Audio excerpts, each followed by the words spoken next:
Resident Evil.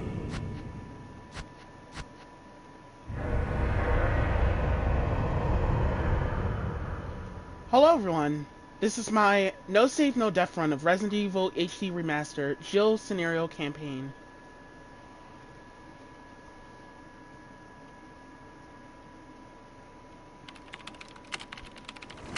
Alpha Team is flying around the forest zone situated in northwest Raccoon City, where we are searching for the helicopter of our compatriots, Bravo Team, who disappeared during the middle of their mission. Haven't found it yet?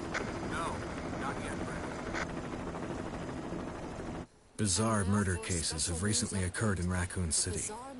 There are outlandish reports of families being attacked by a group of about 10 people. Victims were apparently eaten. The Bravo Team was sent in to investigate, but we lost contact. Look, Chris! Bravo Team's helicopter was a derelict.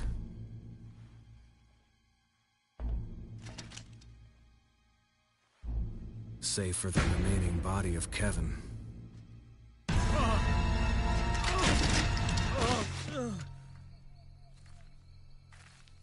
We continued our search for the other members, and it turned into a nightmare.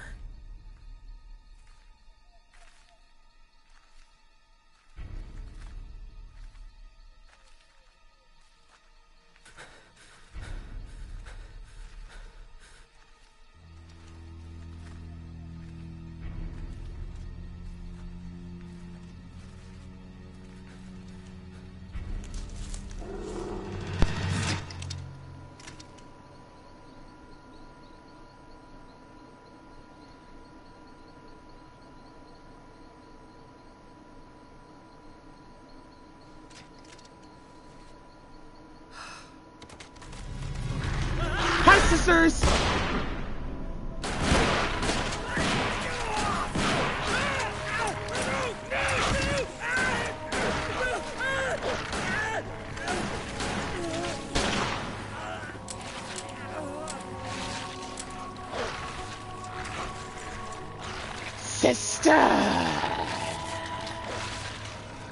Sister!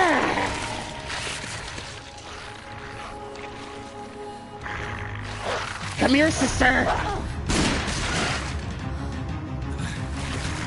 Come on!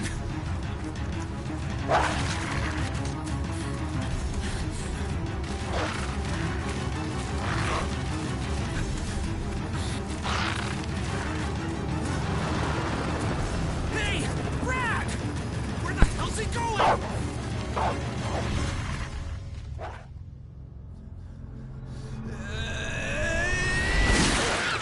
This way.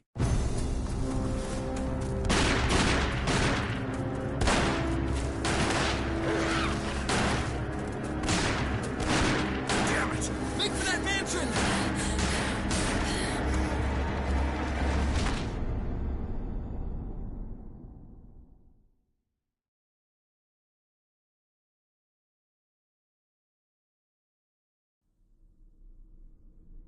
There are only 3 STARS members left now. Captain Wesker, Barry, and myself. We don't know where Chris is. What is this place? Not quite your ordinary house, that's for sure. Hey, Wesker, where's Chris? Jill, no! You don't want to go back out there. But we've got to find... What was that? Chris? No. Jill, go and investigate. I'm going with her. Chris and I go back a long way. All right. You two go. I'll secure this area. Stay sharp.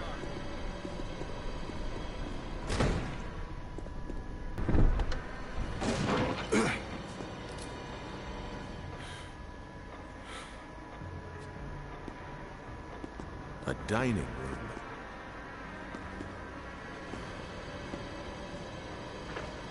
So generally, I like to include myself as a deaf, but I decided to try something different this time.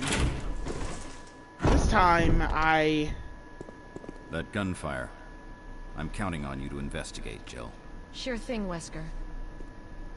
This time I include myself as not just a deaf, but I include my colleagues as a deaf. So, they take a deaf, then I... Got cold feet already? That's not like you. Then I lose the run. So, by doing this, I think you'd better take a look at this. What is it? Blood. Jill, see if you can find any other clues. I'll be examining this. Let's just hope it's not Chris's. So by doing this, I was able to get the best ending in the process of this run. Who is it?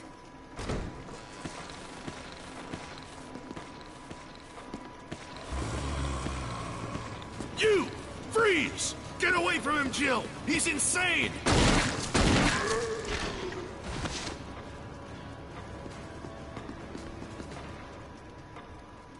What the hell?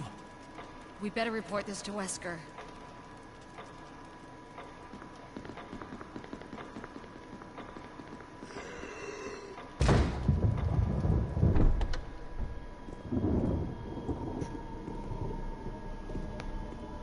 Wesker! Jill, help me look for him. Let's not leave this hall. Good idea.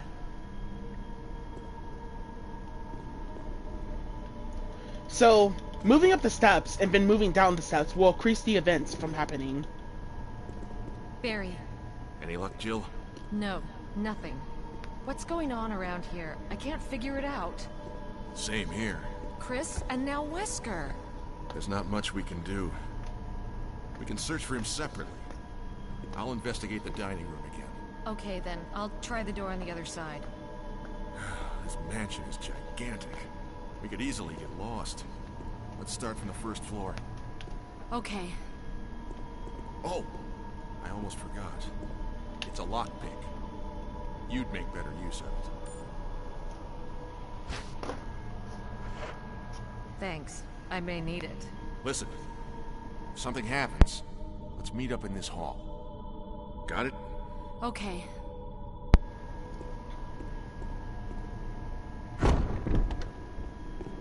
So, what you just saw there was a alternate cutscene. What you could do to get that alternate cutscene is, first things first, when I got the control as Jill, I ran out the room and went to go talk to Barry. Went to go talk to Wesker. And then Wesker told me to go back into the room to go back to my objectives. And then after that, when I ran back into the room, I tried to run back out of the room, and Barry asked me if I had cold feet. So after that, I just went to go do the cutscene with Barry, and then I just ran past the door upwards towards the door, and the zombie just came to me. I don't know what just happened there, but I guess what happened is, like, the game got pissed off at me. And because I was taking too long to try to go to that hallway, and because I wasn't going towards that hallway, the game got pissed off at me.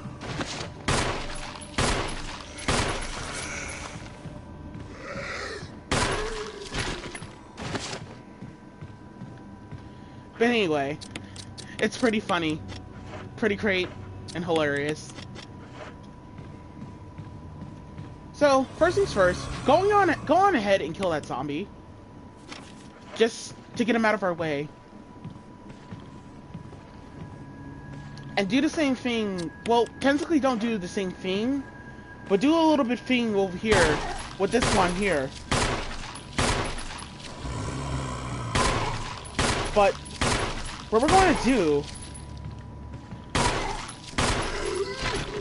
is, we don't want to kill him, we want to down him. We don't want to kill him at all, but we want to just down him in order to get him out of our way. We want to save pretty much a lot of bullets for the zombies in the graveyard.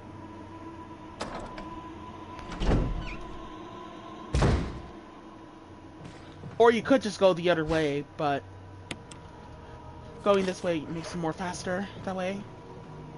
Picking up that dagger there. Because Jill does not have to backtrack towards the kitchen, she can just get away with just killing that zombie by that arrow, that golden arrow right over there. So, just go on ahead and take him out of your way.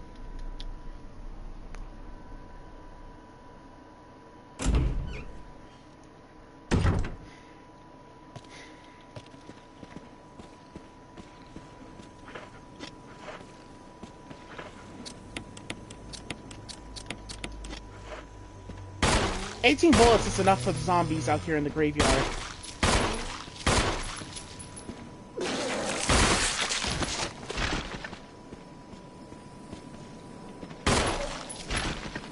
So, this is the okay part of the run. To just go on ahead and just straight up just shoot zombies.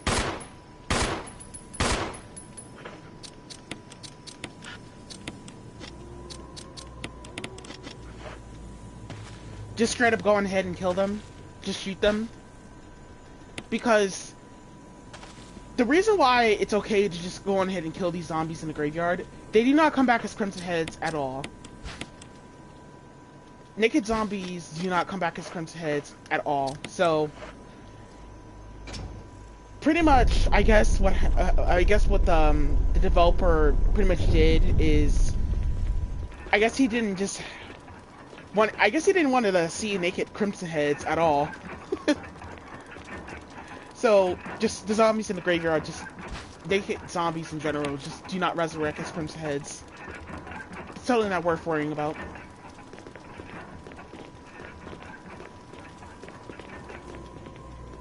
But the zombies in the murder hall, they come back as Crimson Heads because really, they definitely for sure come back as Crimson Heads.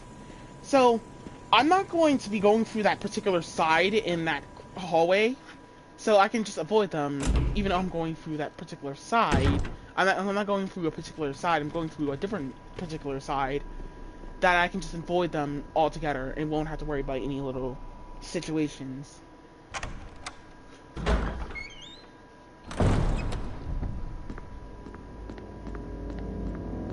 And even if they came back as Crimson Heads anyway, they're just not going to catch up with me. And I'm going to get out the mansion before they even try to attack me.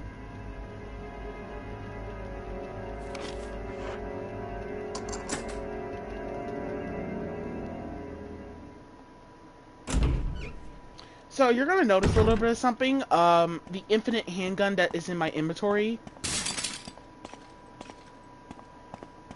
Don't really worry about that because, one, you could obviously see me picking up other bullets. I didn't know how to get rid of that handgun. When I was unlocking the costume of Jill's Resident Evil 3 costume, I was trying to figure out how to get rid of that, but I could not figure out the way to get rid of that. Because the game just give you that infinite handgun off the bat on New Game Plus, I couldn't really just figure out a way how to get rid of it. The game just puts it in your hands. It doesn't just put it in the crate box. But anywho, we're gonna come out here.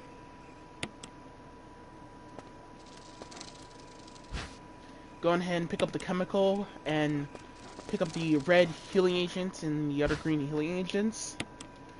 Then we're gonna go ahead and invade and combine.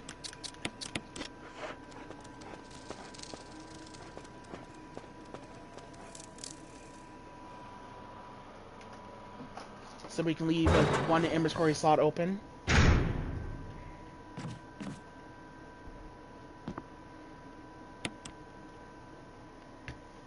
Then we're going to come up in here and we're going to pull the drain of this water.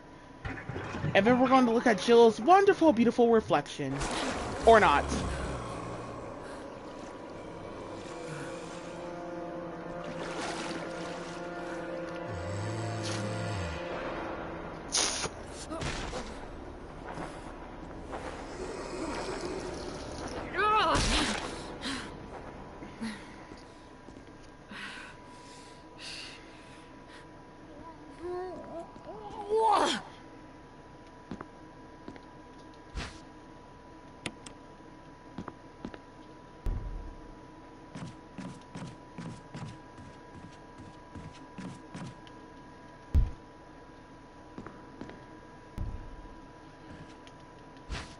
There's a dagger here. Gonna pick that up.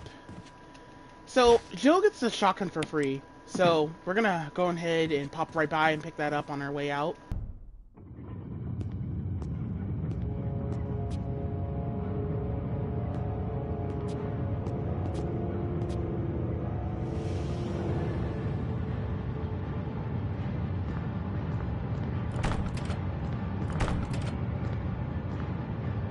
Oh God, what did I do now?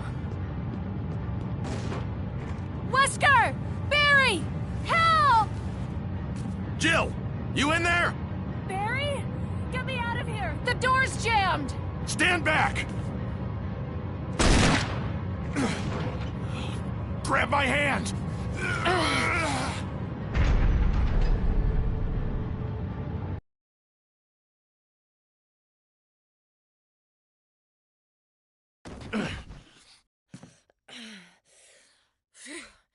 Barry. That was a close one. A second late, you would have fit nicely into a sandwich. Really? Thanks. But Barry, didn't you say you were going back to the dining room to find other clues? I'm glad and all, but why are you here? I just had something I wanted to check. Anyway, we should get back to searching for Wesker and Chris. Thanks, Barry. I owe you one. Don't mention it.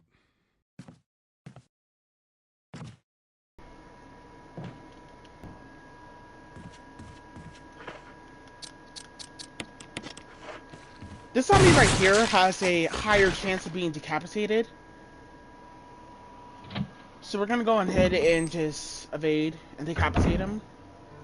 Even if he did not decapitate him, up to this point of the game, we're still gonna burn some zombies up to this point. So, not much to actually worry about that.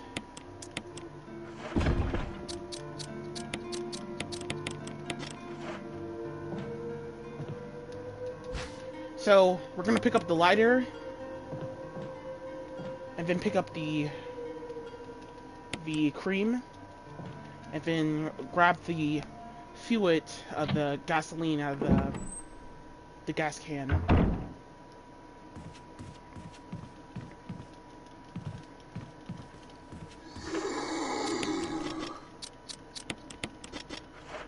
This zombie right here does not have a high chance of being decapitated.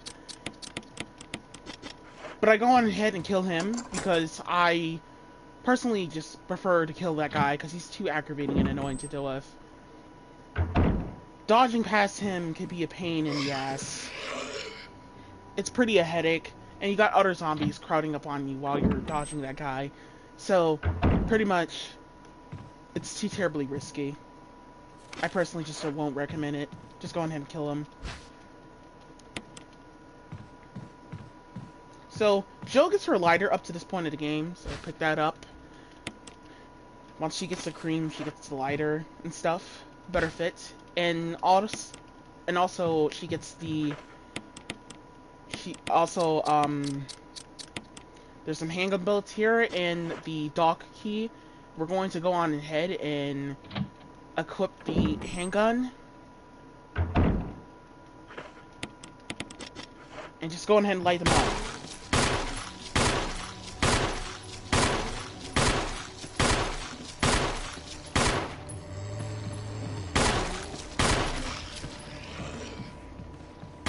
Just go on ahead and light all these zombies up in here up. Just go on ahead and kill them.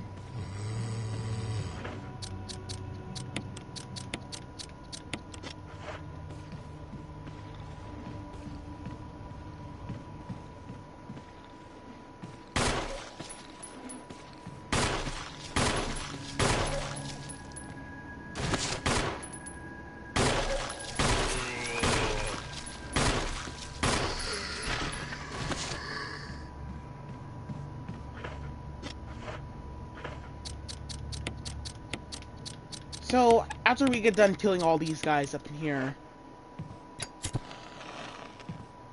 just go ahead and burn them.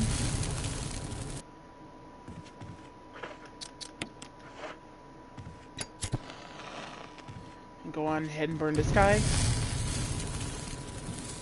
So you're gonna see a little bit weird thing I'm doing on the steps. I'm moving up the steps in a weird way by just zooming down the steps and zooming up the steps. That's called stair skating. You could do it by pretty much by holding up on the D-pad and mashing the run button in order to move faster up the steps. I use it pretty much a whole lot, especially when I'm resetting, pretty much, because I had to reset pretty much 3 times because of this run. For some weird reason, my TV just randomly turned off. Well, my PlayStation just randomly turned off. So, whenever I'm resetting, I just go on ahead and stair skate quickly as possible up the steps, just so I can speedrun myself back to the parts that I need to get to. This is not a speedrun, but I do this pretty much either way out of force, out of habit.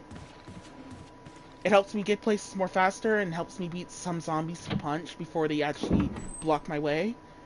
Such an example as that guy right over there by the steps. So, gonna go ahead and take a healing agent with us. Take the lighter, and pretty much that's about it. Yeah. So, the lighter is pretty much useless until the science lab, so there's no really reason to take it with you. You'll just be filling up another inventory slot.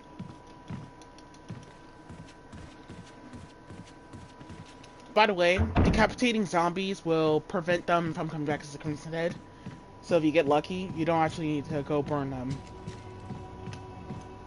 So we want to leave one inventory slot open for this next cutscene here.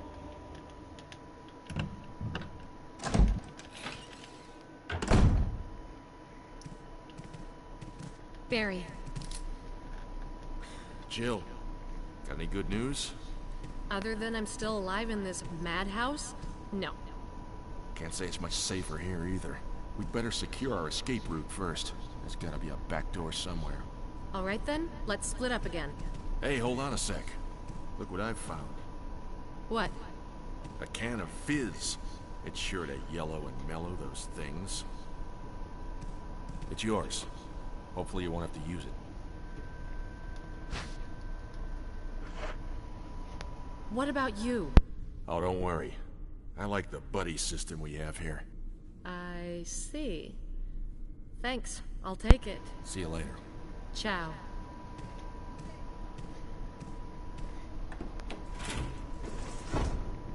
So, for the most part of Resident Evil HD Remaster, since it's not too terribly hard of a game, not too terribly hard, not annoying to try to beat, at least try to beat,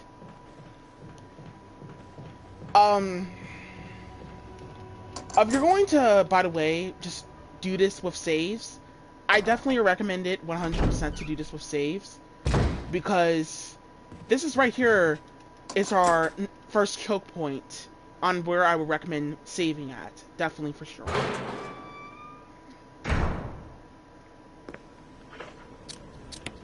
Because now we have to deal with dogs. This is what we need these shotguns just pretty much for. So we're going to put ourselves to the corner so Jill can be ready to knock down the dog so it doesn't just attack me through the other side of the corner. So, pull the whistle. And whenever the dog pops up, you can tank the dog out of its attack.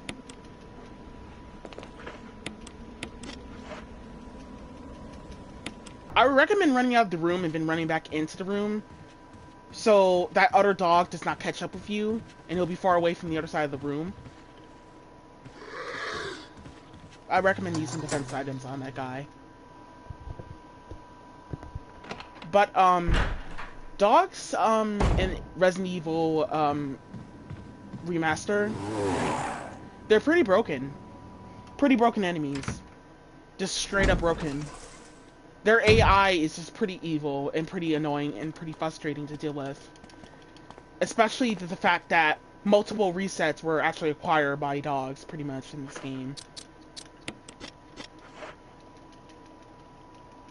Dogs have a lot of bullshit and ridiculous annoying attacks.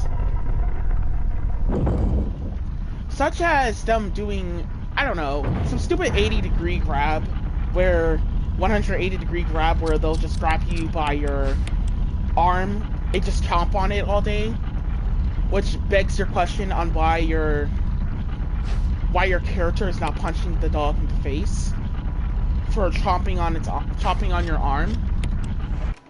It's pretty annoying and pretty ridiculous.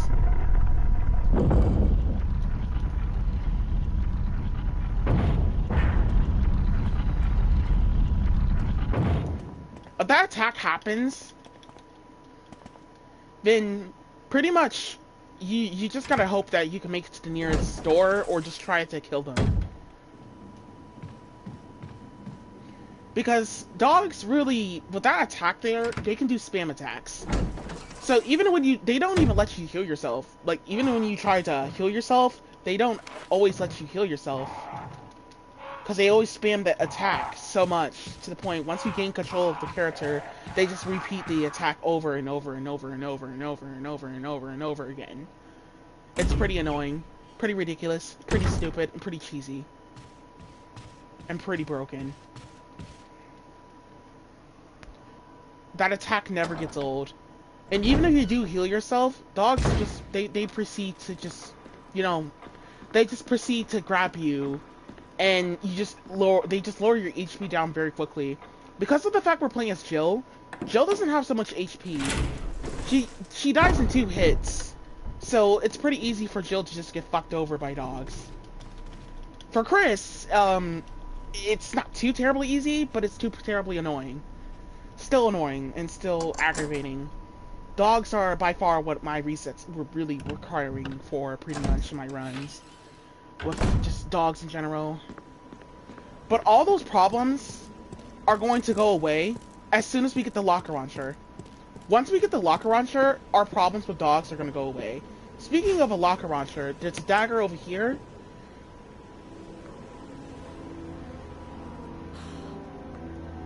There's a locker launcher there.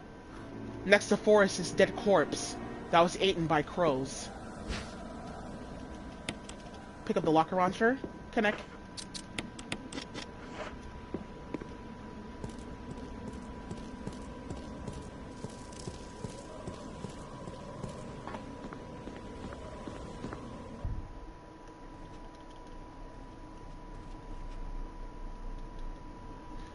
The locker launcher is a pretty helpful gun for dogs, especially the Magnum. So, once we get the locker launcher, or even when we get the Magnum, you could just go ahead and use those 2 items on them, because they kill dogs very quickly, and plus, with the shotgun, dogs recover very quickly, and they also just pretty much don't take too much hit stun. They don't really play nice ever, pretty much. They're just too crazy to handle, so pretty much using a stronger weapon that can kill them with 1 hit is definitely going to be the goodest option for dogs. And plus, Jill gets much better weapons in the process of her run. So, yeah. So we'll start first by pushing the upper one on the right, and then pushing the downer one on the left, and then pushing the other downer one on the right after that. And that's the final solution. Hope you enjoy. Pick up the box.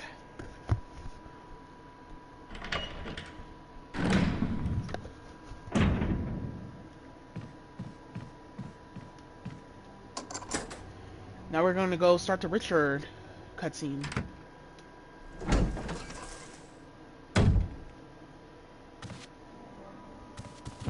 Richard! What happened? You're wounded. This whole place is a killing zone. There are monsters. What did this to you? A big snake. And it had to be poisonous. Poisonous? Richard, hold on. Bring me serum. I saw some, but didn't bring any. I'll go and get it, okay? You're gonna make it. Thanks.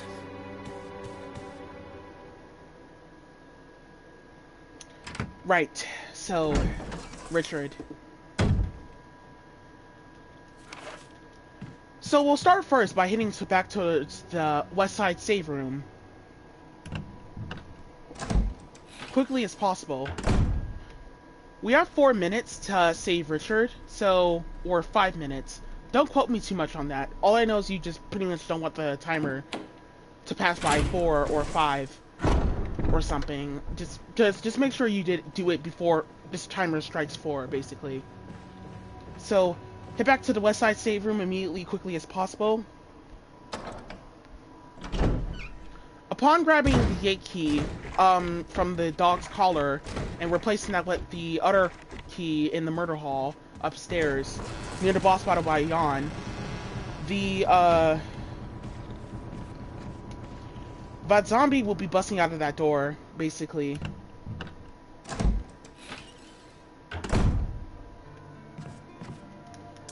So, pretty much, we want to make sure we avoid the West Side pretty much forever, and try not to backtrack towards the West Side ever again, to avoid that zombie right over there on the floor. So, gonna put away the chemical away, gonna put the locker launcher away. Once again, we'll be getting much better weapons in the process of this run. Pick up the serum, pick up the medicine. So that zombie on the floor, as long as we don't backtrack through this area ever again, we won't actually need to worry about him. This zombie right here, upon going in any room in the West Side area, that zombie right there will be just simply blocking the way out, pretty much. Once again, if you have the defense items, Joe should have like about 6 defense items up to this point of the game, or 5. So if you have the defense items, don't be afraid to use them. I just dodge past certain zombies out of force of habit. And plus, some of them are a little easy to dodge that way. That guy right there by that just teleports, he's a little annoying to dodge past. Specifically because he likes to try to grab you through the other column. And grab you through the other column. It's pretty ridiculously annoying and stupid. I hate it. So, after that, we're gonna go ahead and leave and head back to Richard. There's some more Spark Sharkers. There's our first encounter with a defense item with a Spark Sharker. Gonna go ahead and pick those up. And then head back to Richard. You okay?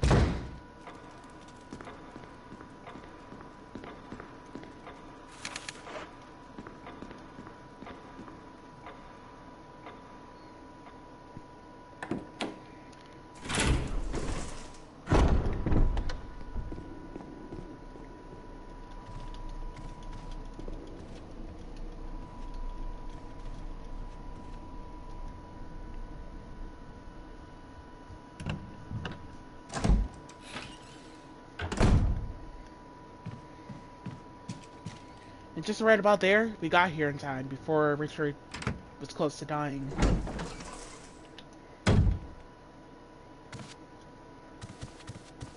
Here, Richard. I'm gonna give you a shot. Hang in there. Jill, here's my radio. Take it.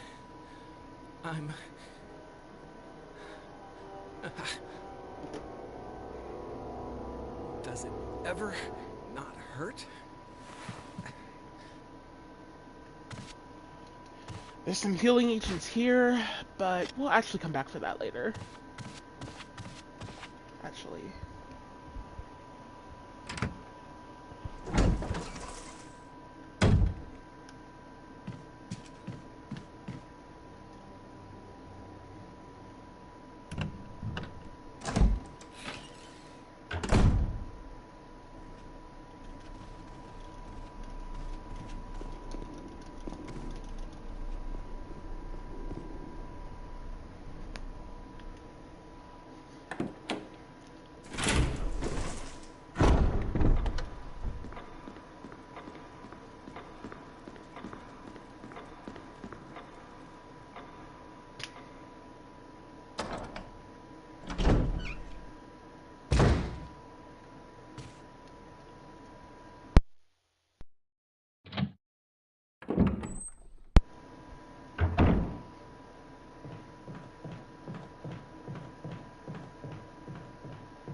So, gonna put the chemical in here and turn the nozzle red to kill the hentai plants.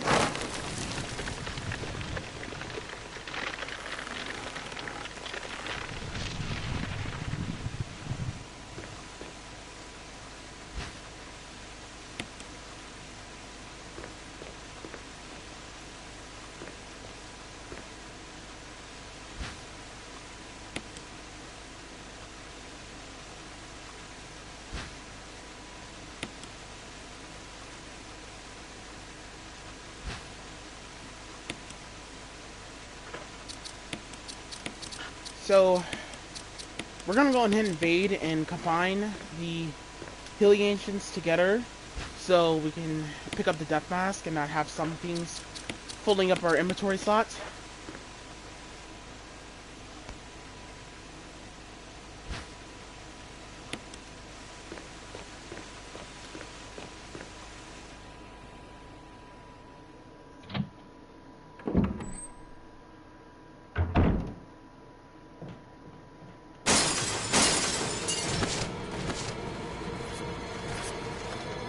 There's a spark shulker towards the room on my right, but it's not recommended to grab that. It's a little too risky because you have to do 2 perfect zombie dodges in a small bedroom that's not wide. There's a dodge that works 100% of the time, but if you mess it up, you'll end up wasting a lot of defense items. All for what? Just for 1 defense item. I wouldn't recommend it at all. It's not worth it.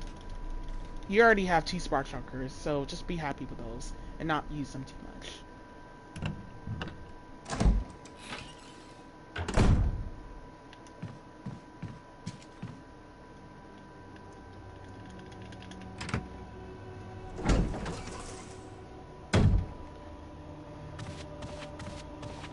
So, one thing to know a little bit more about Jill, she does not have, like, she's not really that fast. So, running past, just running away from Crimson Heads is going to be a lot tricky, and just enemies that are stronger than her, just in general. So, zombies, they throw up on steps, don't worry about it. Just go ahead and just pass by.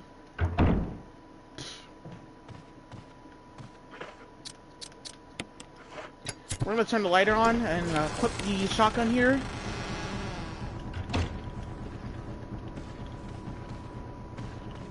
And for this guy here, we're gonna get him to... We're just gonna outright kill him, basically. Just go on ahead and take him out of the equation in this room, because we're not coming through this room ever again. So even if you come back as a Crimson Head, it doesn't really matter.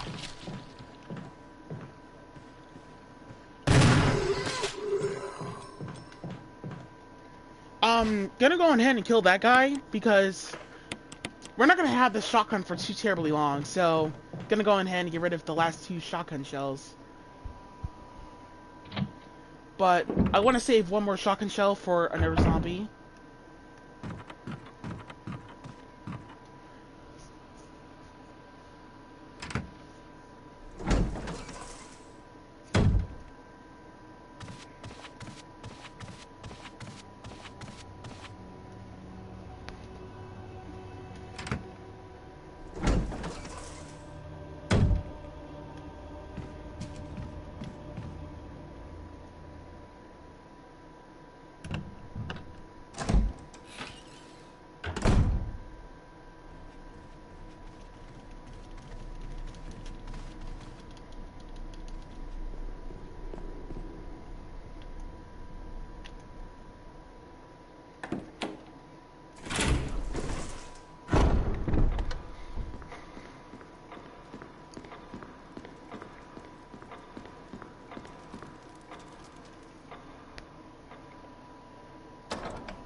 This zombie here,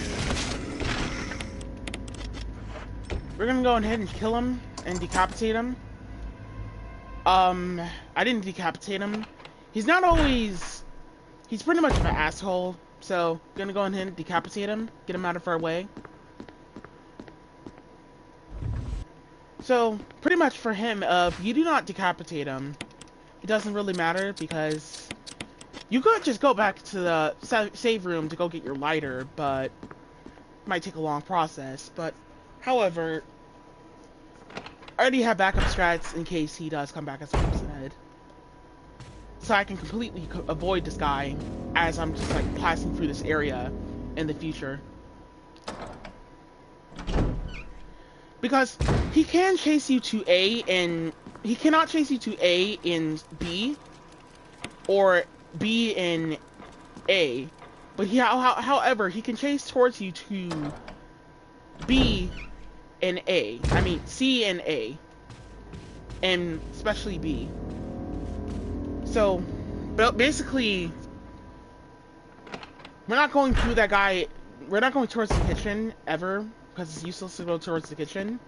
But if he does come back as a Crimson Head, it's once again not really worth worrying about because I already will have acid rounds as backup from Yawn, basically.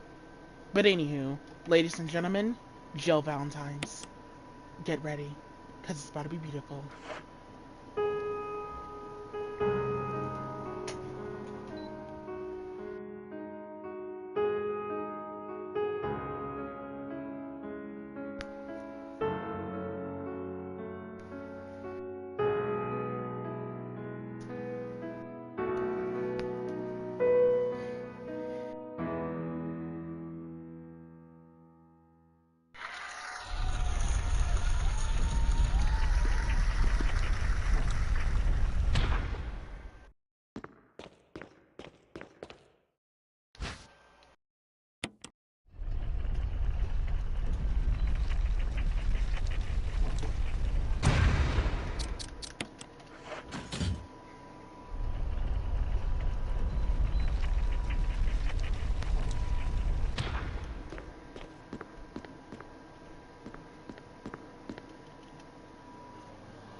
So, for the puzzle here, change the gear left 2 times, or right 2 times.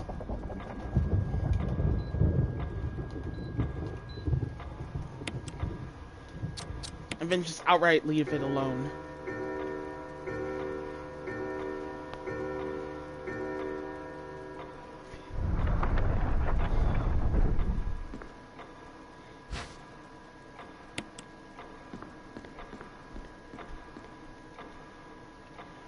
So now we got the key.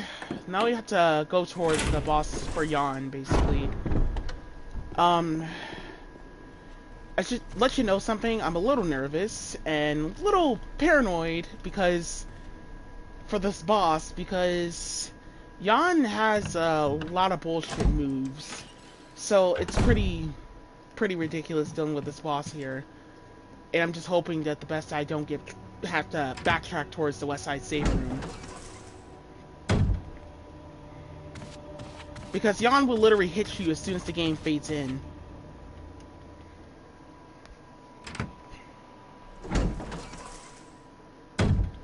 So, gotta leave like 2 inventory slots open.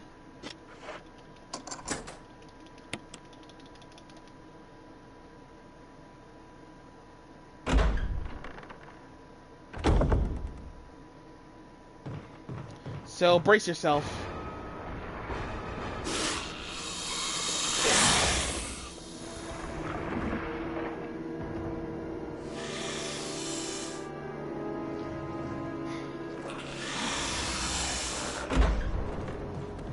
Snack time.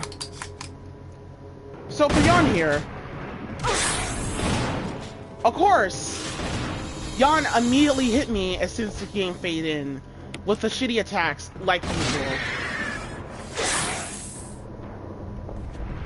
Why was I mean, I'm not really surprised, but it was obviously going to happen eventually. Of course, as soon as the game faded in. But hiding behind this column here will have Jan's tracking for sometimes it'll track on the other side. Just hiding behind here will prevent its tracking. We want to get the death mask and get the shotgun, the assault shotgun from Richard. But yeah, it has the bullshit moves like attacks like that. That's unfair and ridiculous. Jill!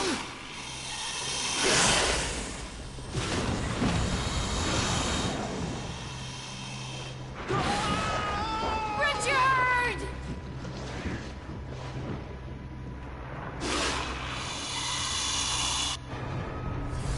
If you hold up on the D-pad, maybe edging towards the right a little bit, you could just hit out the door. So since we got attacked by Jan, now we have to backtrack towards the west side save room. Holy fuck. Oh, am I poisoned? I need serum.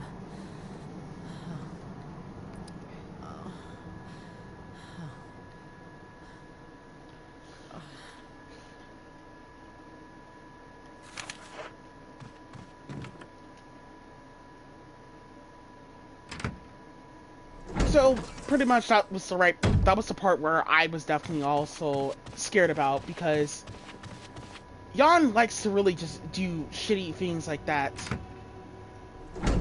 And just likes to just be a lot of bullshit and just be an asshole and attack you like that.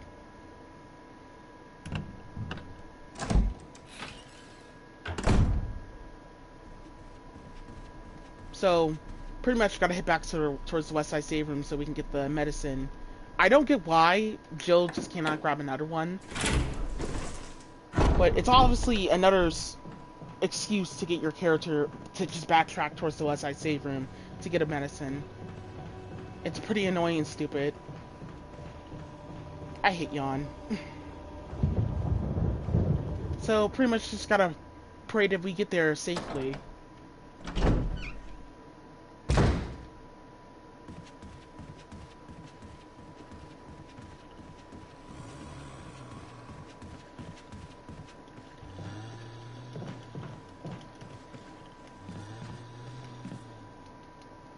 So that zombie right there did not come back as a Crimson Head yet. Thank God.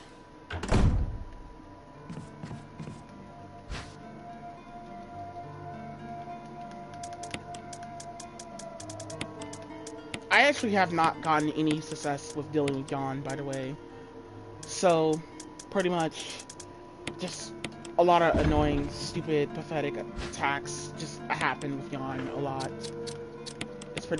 It's pretty ridiculous and annoying.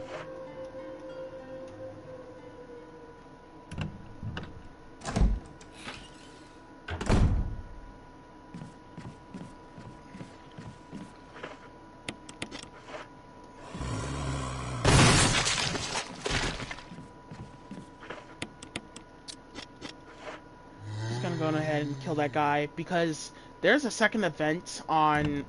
There's another event that happens in this area on Mansion 2 where pretty much hunters will be populating that area.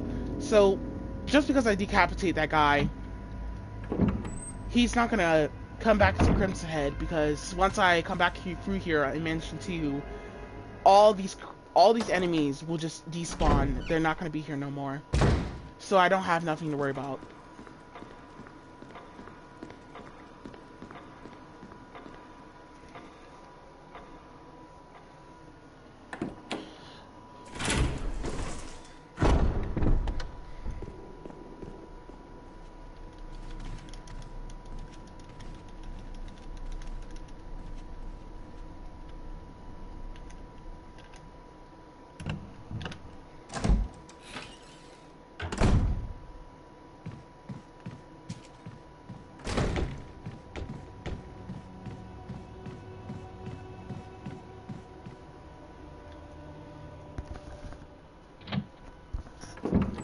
Never going through that hallway ever again.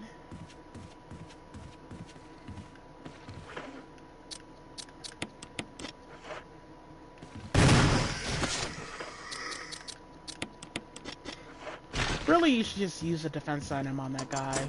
But, fuck it. Lolo. Screw it. Not gonna worry about it.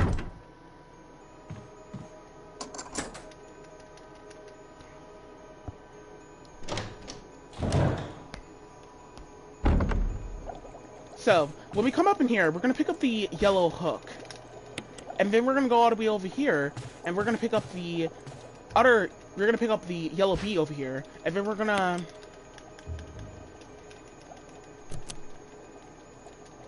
just go on ahead and combine those two together. And then we're gonna go all the way over here, and we're gonna pick up the brown bee, and we're going to go on ahead and put the yellow hook and the yellow bee on the wall, and then put the brown bee on this wall, basically over here.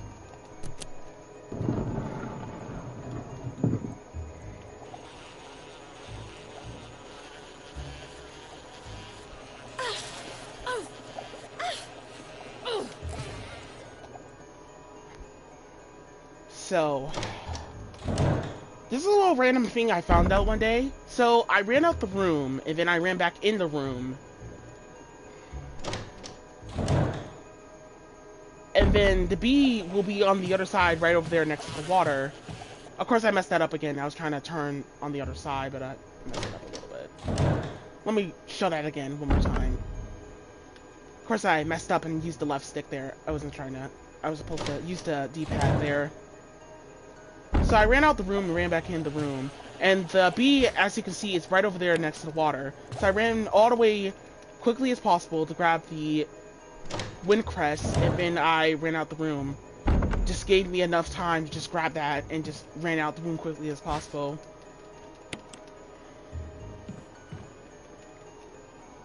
Preventing that bee from actually stinging me. It was just a random thing I just randomly came across one day, and I was just pretty much shocked, but I went on ahead and tried to show that in case somebody was looking for trying not to take no damage, or just not take damage, just generate at all, just to help out. You could just hold up on the D-pad to grab it, even though it's risky to grab it, but that strat right there, pretty much, it doesn't really take any practice, just pretty much, it's just a random thing I just randomly found out of nowhere. It just accidentally ran out the room, then ran back in the room in order to grab it. So, we're gonna come into the save room, pick up a healing action, have the wind crest on us. We should have like about 3 death masks up to this point of the game. All we needed to do is grab the last death mask and then we're out of here.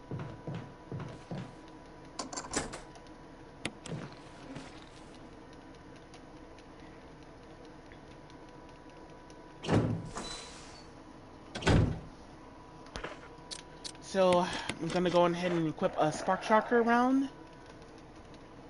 Spin my battery and equip that for Order Crimson Head, so I can probably save some shotgun shells. Even though I'm gonna have a lot of shotgun shells at the end of the game, but decided to went with this, basically, just to be a little bit more safe. So, first one turned it green, and the other one turned it purple, and then the other one orange or red. I wasn't really paying attention too much. Anywho, pick up the death mask here. So once we get all the death masks, we can hit to Order Crimson Head and start the boss window.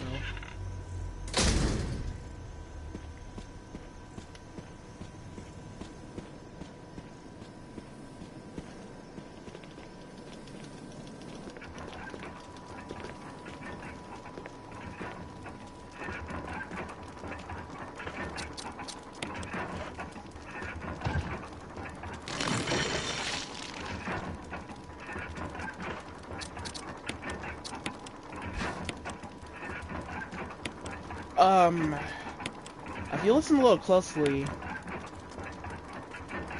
to Order Crimson Head's blood coming out of its corpse, it sounds like fart sounds when you listen to it. It's pretty funny.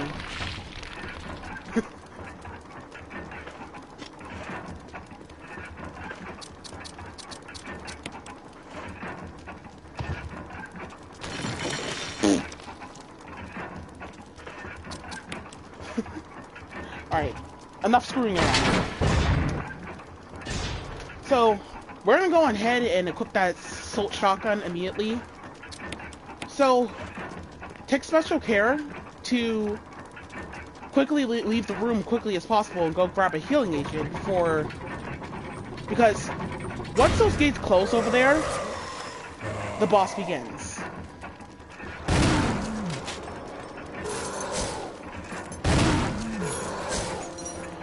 So for Order Crimson Head,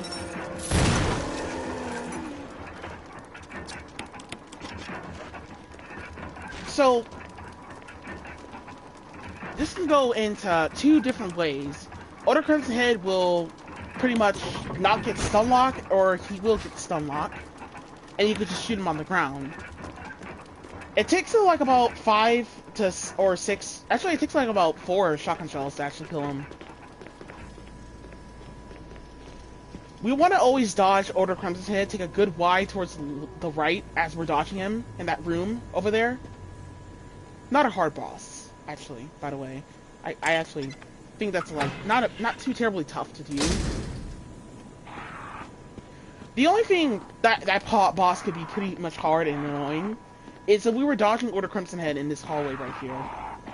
Taking a good wide by him with the right is not going to be a good solution, because it's going to just cause more harm and damage, because his hitbox is more wider than ever.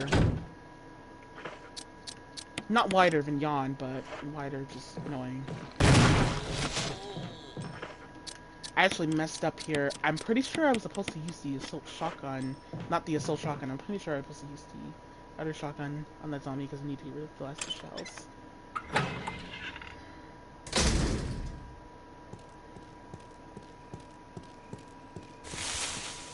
So right here, we need to pray that Jill is angled in a way where she could just put the wind crest here in order for us to get out of here. Because if she doesn't, then we have to try to position her, giving that dog enough time to just crowd up on us and just grab us by our arm and fuck us over.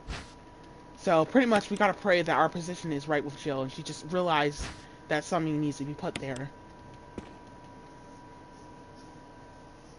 So there's another spark shocker there. Just equipping spark shocker rounds on with Order Crimson Head just saves your life pretty much easily. If not, he's just gonna fuck your shit over. We don't want that. The main attacks he has is just a slash and just grab. So, turn the... Somebody respond! Over! Barry?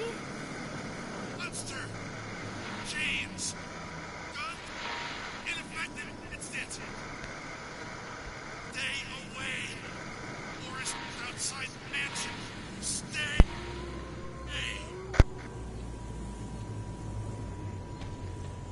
Somebody must have been fucking around places they should not have been.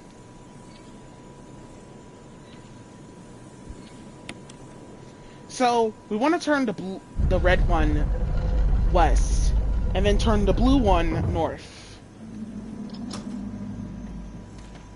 Just outright turn them to side where they're not looking at each other. So equip the assault shotgun. Equip the irregular shotgun that we got from the mansion. And for the birds out here,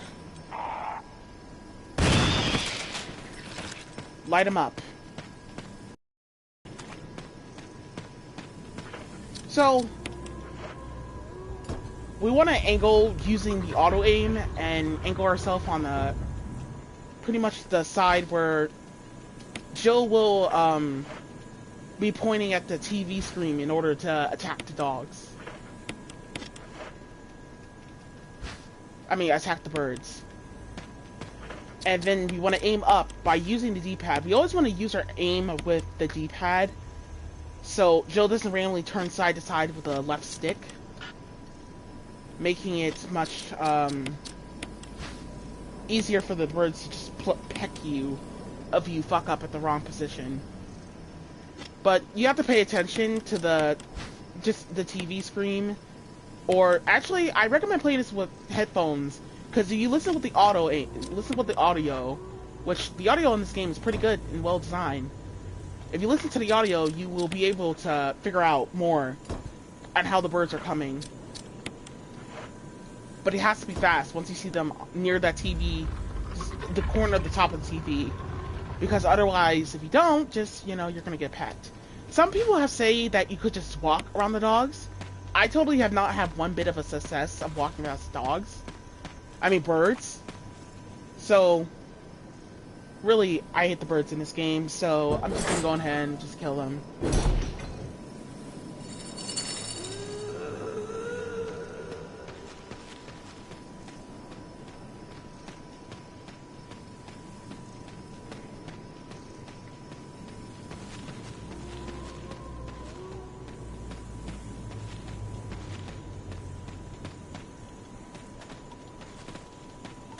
Because the requirements of walking past birds is pretty annoying. And you not being too close to them and also not making too much noise as you're walking is, the window for that of it being possible is bullshit. So I went on ahead and once again, fuck those birds right on over. So we're gonna come up in here and pick up the crank. Then we're gonna hit to the box right here and put away the shotgun. Put away the order shotgun, and go on ahead and put away the magnum. Gonna have the locker launcher on us. It's for the dogs later. So we're gonna equip the assault shotgun here, and we're gonna get ready for the boss. Well, holy shit! Never mind.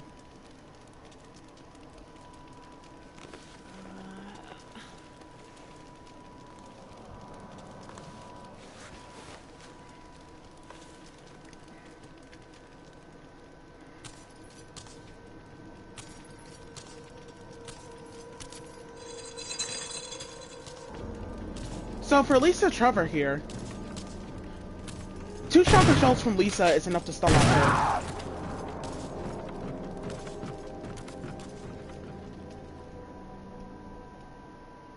So once you stunlock Lisa, with 2 shotgun shells, you have to be fast and run out the room quickly as possible, or else she's just gonna crowd you in the room, and you might have to waste more shotgun shells, or she just will hit you.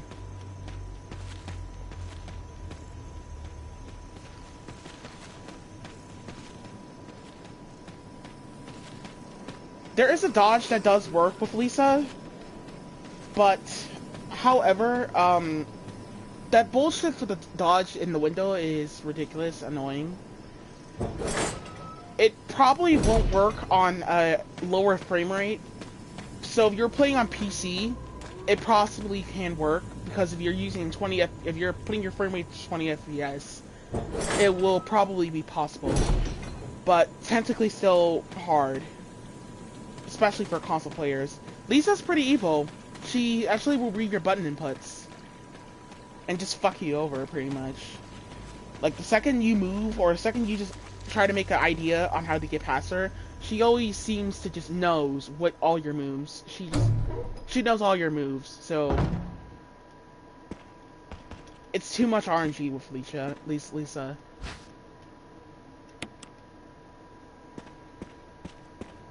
The encounters with her are pretty much hard to try to figure out how you're going to manipulate her AI. So I just went ahead and use those shotgun.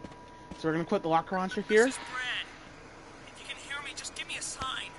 Anything. Jill to Brad, can you hear me? Shit, it's broken. So for dogs. So try to be careful when you're using your locker launcher on dogs, because sometimes Jill with the auto aim will not correctly get the dog, and sometimes when she is trying to get the dogs will sometimes dodge your attacks. Sometimes dogs will let you walk before they give you a running start and just growl at you. So just be careful when you're aiming on dogs. Pretty much just be patient and sometimes let them come to you if you cannot track them. Because otherwise they'll just lunge their body at you just so they can just attack you. And you won't even see it coming. It's pretty weird.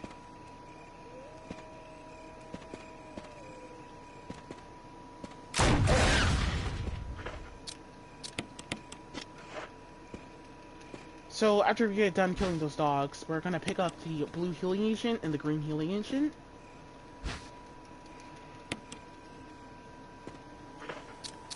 In case you're wondering the sound of when is it to tell if a dog is dead, they make a sound basically like a roar sound basically. So that's the sound that like you can tell they're dead.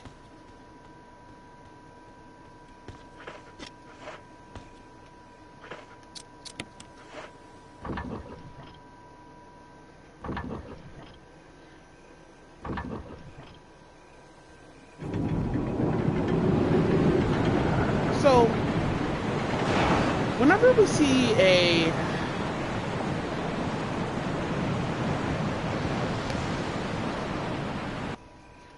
see a blue healing agent, we always want to pick that up. Picking up blue healing agents is pretty helpful for just pretty much in general if you get poisoned. So if you get poisoned, you can just use the blue healing agent to offend yourself. Combine that with a green combo, or just red and green, and just make an extra combo basically with it together. And you'll basically have a medicine.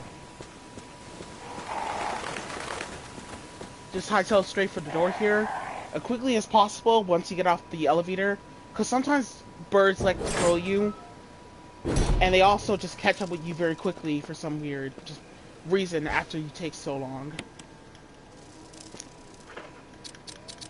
So the red healing agents, what they really do, they help out your HP value. So whatever HP value you were at, it will upgrade your HP basically and put out more just attacks basically. So the second time, once you eat a red healing agent, the next time you the next time in general you get hit by a spider, or I mean anything just in general, anything that just makes you take damage, once you eat it, basically your HP will prevent you from taking even more hits from causing you to be on caution, basically.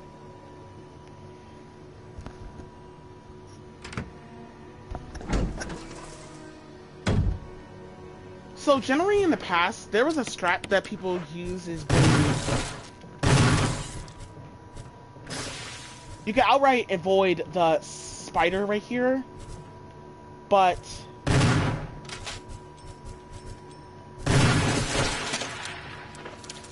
because that spider likes to be annoying and likes to beat me to the punch as I'm picking up the shotgun shells and trying to pick up the red book and hang out the door, because it likes to beat me to the punch a lot, I have not had any success with that. So I went on ahead and killed that spider, just to get out of my way. And also try to put him in the position where he won't really actually poison me, do a suicide acid attack.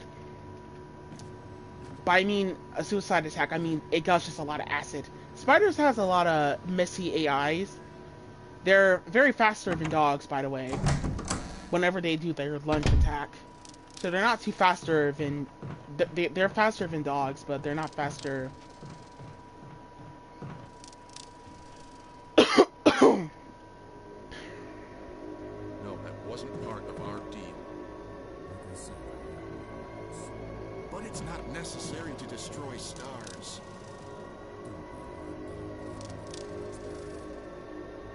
What about my family?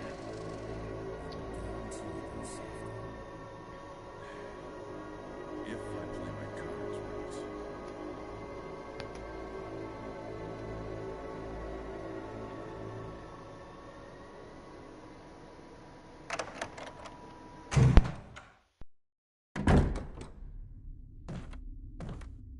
Jill. Barry, I heard someone talking. Oh, you heard.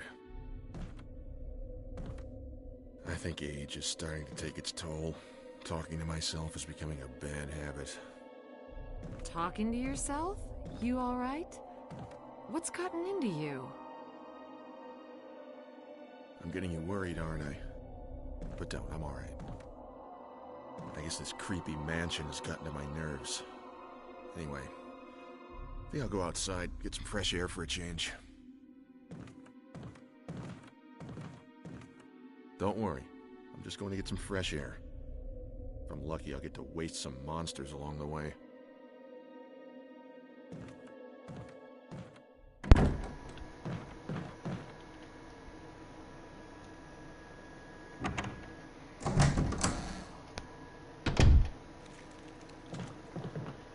Once you go over here into this room and pick up the key, you're gonna hear a sound in the background. That's the sound of the door crashing in, so a zombie can come in and grab you.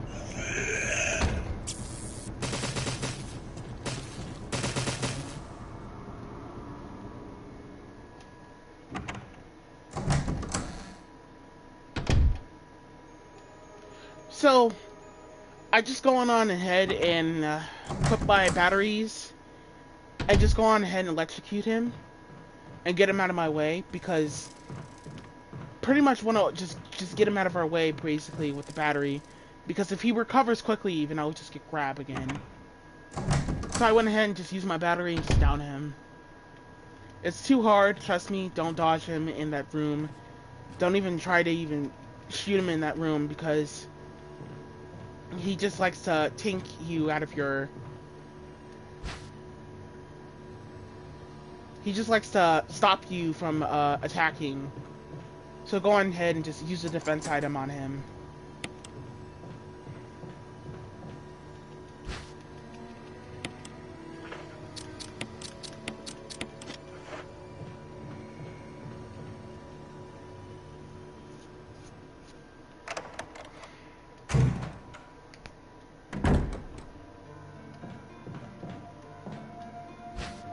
On the bright side, more spark tracker rounds. What can go wrong with that?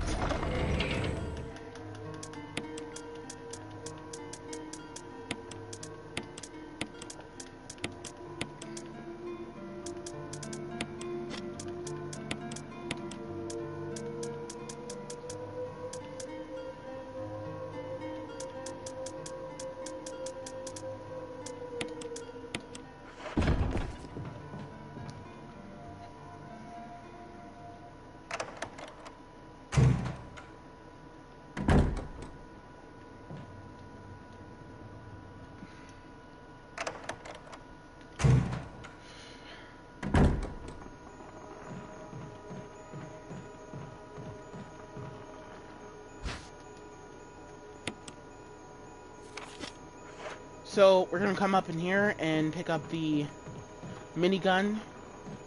And there's a note about the guy that S himself on the top, right over there.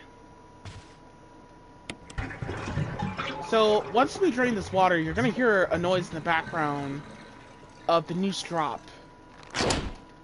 Once we grab this key. If that happens, just hug the wall, basically right about there, and just run out the room quickly as possible. And just get out of here. So that zombie on the ground could just waste actions of grabbing us in our leg.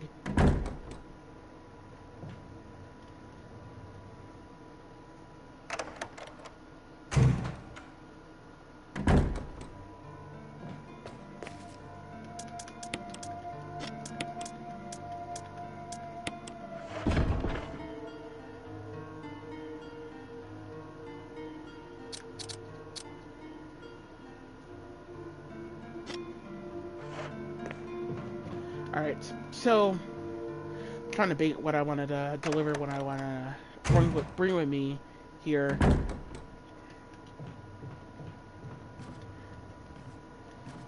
I realized I was all good, basically.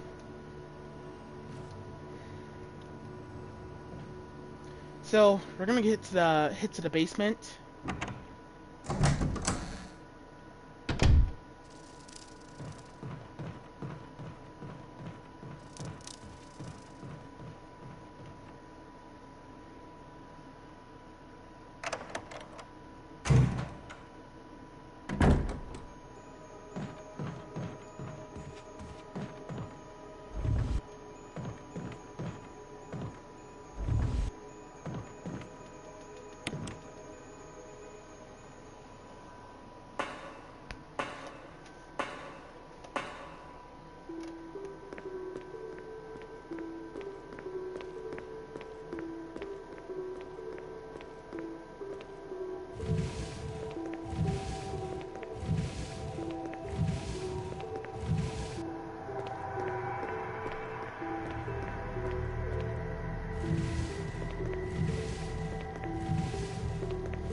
So, how's your day going? Don't mind me, I'm just pushing boxes, you know. So, we want to have a healing agent with us for this next part. So, in case you didn't have a healing agent, just gonna go ahead and pick that up. And equip the shotgun here for the sharks. And get ready for Under the Sea.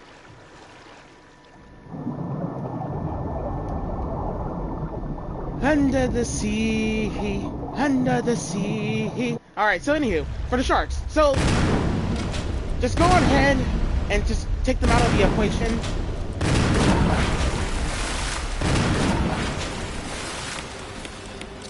Just quickly kill them, and then take away the shotgun, and just pretty much right about here, we need to start running.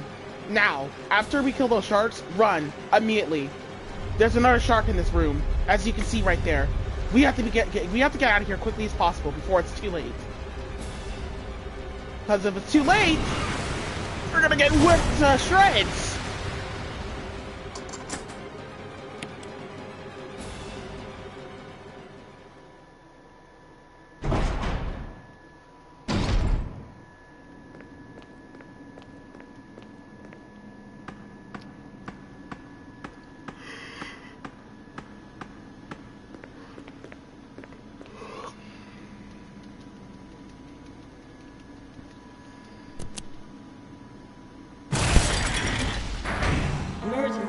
Emergency. Unknown source of pressure detected.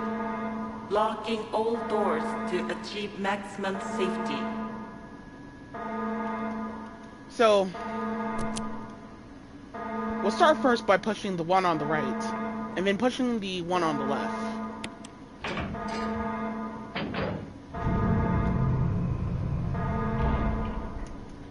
So, for some weird reason, the sharks are assholes, and they decided to try to, out of nowhere, lock us in this room. So, we have to go out of our way to try to figure out how we can get the oil pressure to go back to normal. So, we're gonna check the PCA system and what it's asking us to press. It's telling me to press 3 on my end. So, I press 3. And just go all the way over here and just redo everything over and over again. Just press right and left, and that's it. since we're playing on normal mode, I guess the pressure doesn't raise too much high, which I guess is also fine, I guess.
So,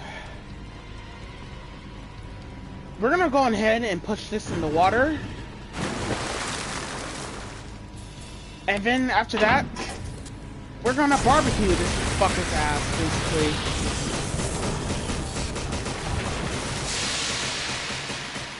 Turn him into Rice Krispie fish, basically. So, go on ahead and go back into the water and pick up the key. The shark, don't really worry about the shark. He's 50% dead. I'm just playing. He's totally dead.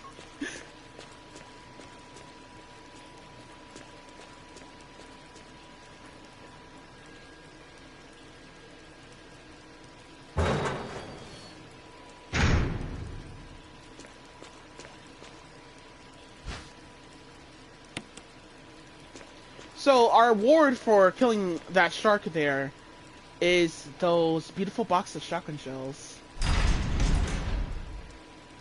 But our ultimate good reward is to pick up these beautiful boxes of Magnum rounds on the way out. What a good prize room. Anywho.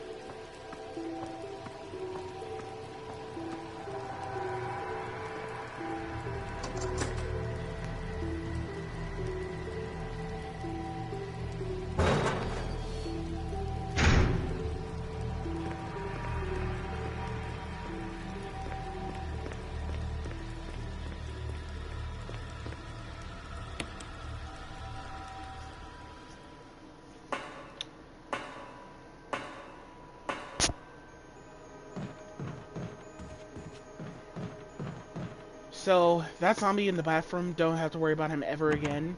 We're just gonna proceed on.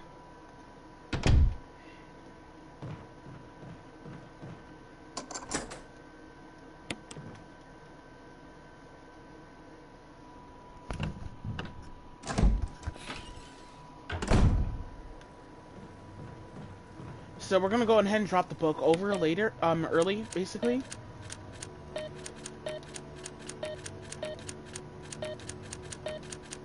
So the combination to this could be anything by 3, 6, 5 on whatever solution you get with it.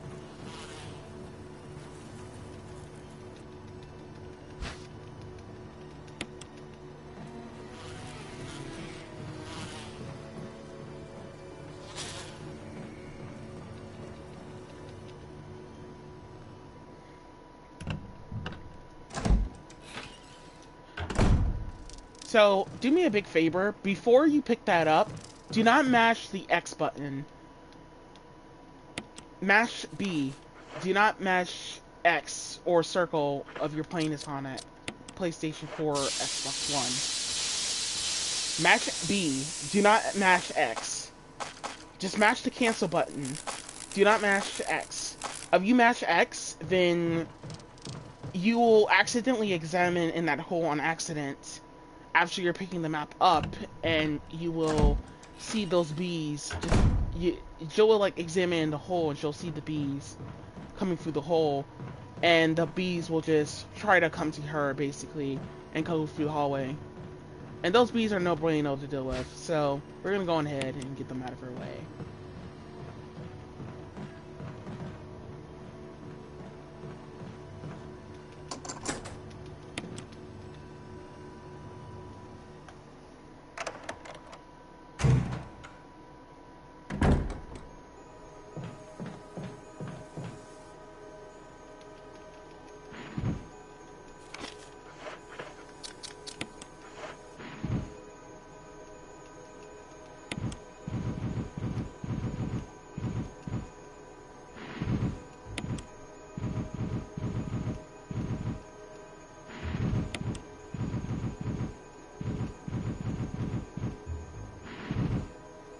When the option tells you to press the X and then proceed to mash the cancel button.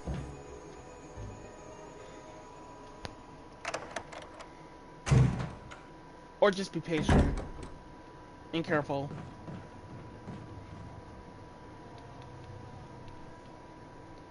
So, we're not gonna go through that door yet. We're gonna come up in here. Because, by the way, Jill can skip Plant 42. I'm gonna show you how to skip Plant 42.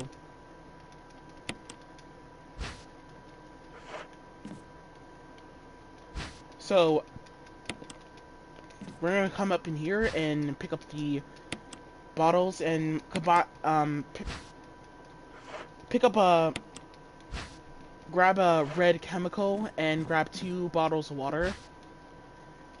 And for the 4th bottle, grab a yellow chemical and combine the red chemical with the water to get a purple, and then combine the purple with the yellow, and then get another yellow chemical and combine the yellow chemical with the water, basically.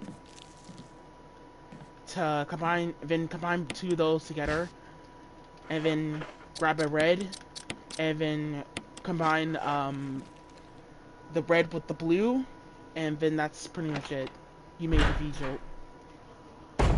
So now we can head back down the steps, back towards the basement, to get towards a room that we haven't checked out yet.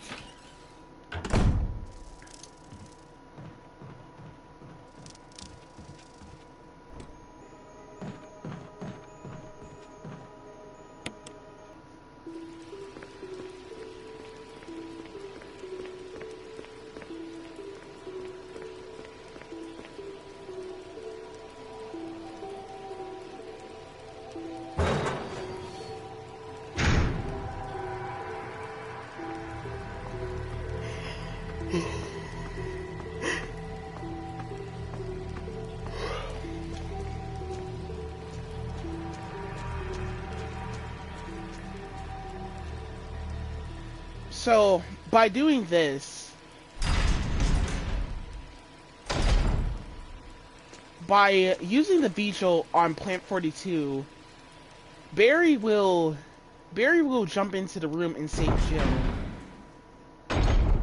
He'll just randomly run up into the room and just go on ahead and save Jill.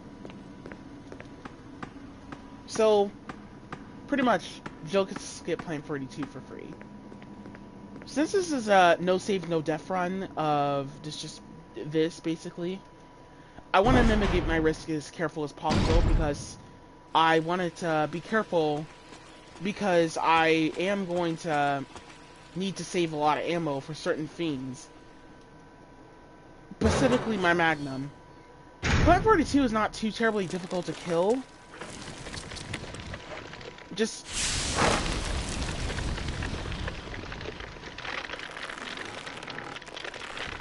when the fight starts with Plant 42, just have your Magnum and go up to the stairs, basically, the stairs by the left. And basically, run up to the corner and basically just do 6 focus shots, basically. Actually, 2 focus shots.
So that'll be pretty much it for the guard key house. All we need to do is grab the dog key and we're out of here.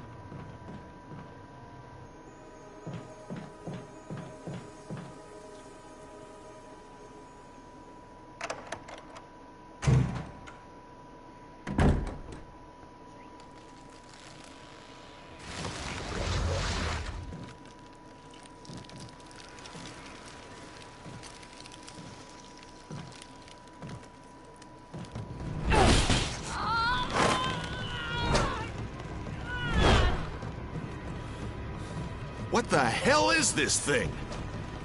Barry! Jill!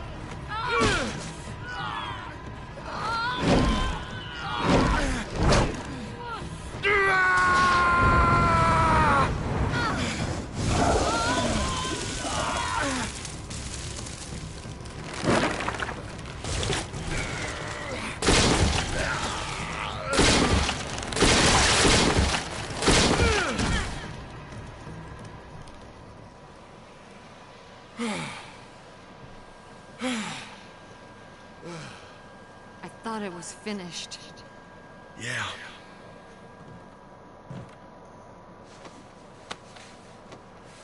That was close. Thanks again. Don't mention it. But what was that? What the hell's going on in this place?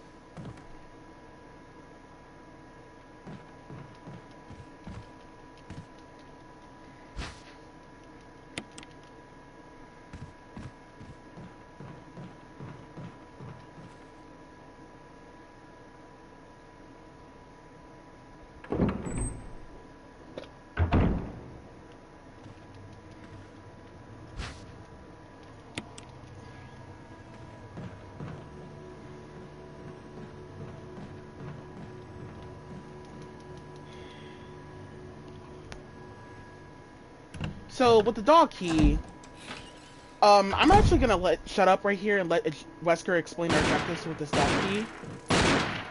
Wesker? Jill, so you're safe. That's what I was going to say. I apologize. It was all I could do to protect myself against those strange creatures. I understand. Anyway, it's good that you're safe. Did you notice? Barry, he sounded a little flaky. Now that you mention it, yeah. I'll keep a close eye. Maybe it's quite natural under these circumstances. It's not really our standard operation. Jill, our first priority is to get out of here. I agree. There are still rooms in that mansion we can't get into because they're locked up. I've been looking for ways to... Okay, if there's anything, I'll go back to the other mansion. I'm counting on you.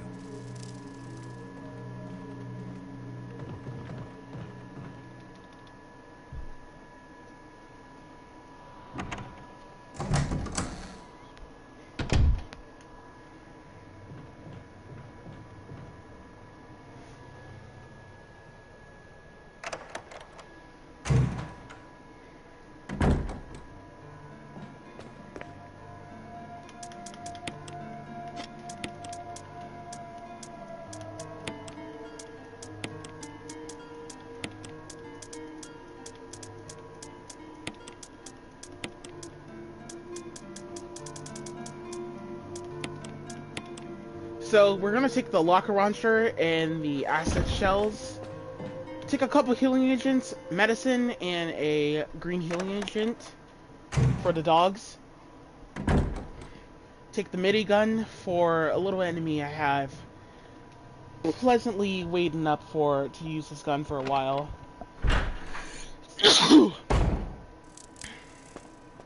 Excuse me. There will not be no snakes probably in this area at the way out of it. This is Brad. Come in, Stars Alpha Team. Come in. This is Jill. Does anybody hear me? I hear you, Brad. Over. Stars Alpha Team. Bravo Team. It doesn't matter. Respond. I repeat, this is Brad. Brad? Brad! This is Brad. If you can't answer me, somehow give me a sign. Jill to Brad. Can you hear me? Brad! Brad! Shit. It's broken.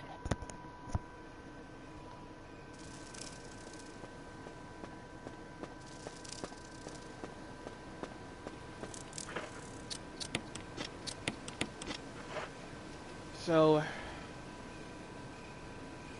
gonna go on ahead and put the locker launcher for the dogs here.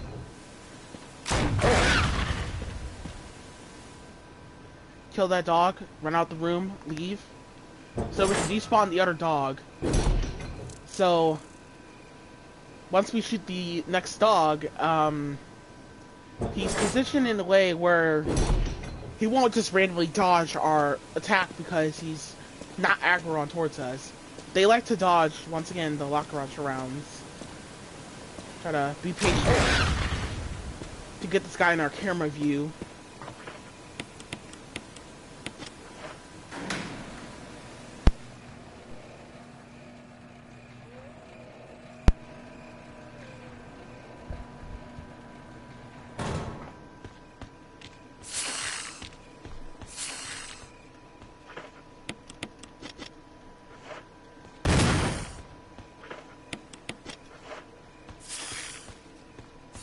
There's a snake on that other side right there, by the light pole.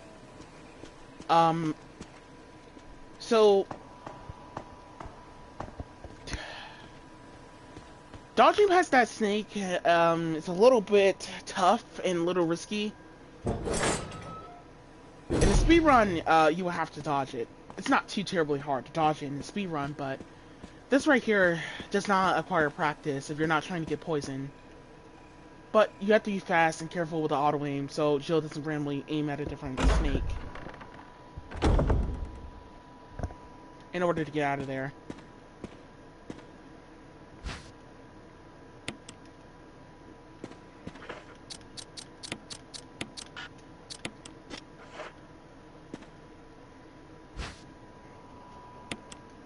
Some more grenade rounds here.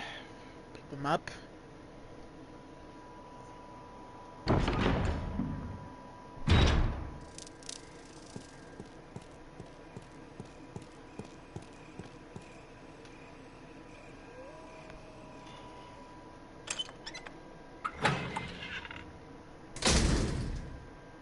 So, the enemies that are going to replace the dogs, I'll give you a hint. They're fuzzy, they're annoying, and they can one-shot you. They look like fucking aliens. And their name is... Hunters. Run straight for the door.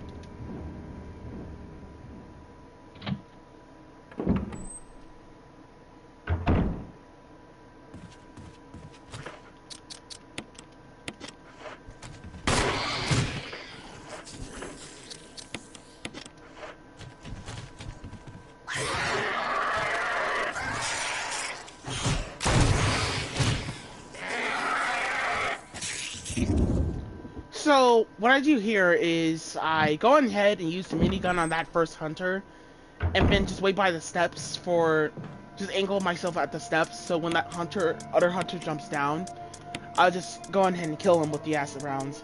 It takes, like, sometimes 2 acid rounds to kill hunters. Normally it just takes 1, but because the hunters have a lot of HP, certain guns are not going to always kill it in 1 hit. But, this is just gonna do its work, basically, and do its best to kill it.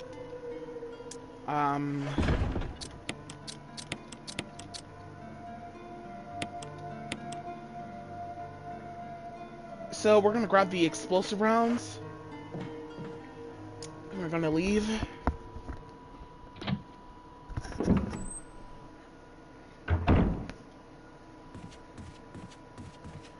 I'm gonna just kill all these hunters in this area because you might have to come back through this area a little bit more times.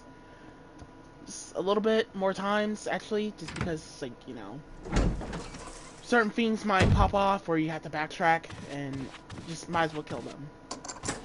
Hunters are the most problem too in a no death run, is that they can actually one-shot you with their attacks. It's hard to just get out with the attack sometimes. So, pretty much right about there, whenever they jump in the air, they just go ahead and one-shot you. That's a sign that they're going to one-shot you.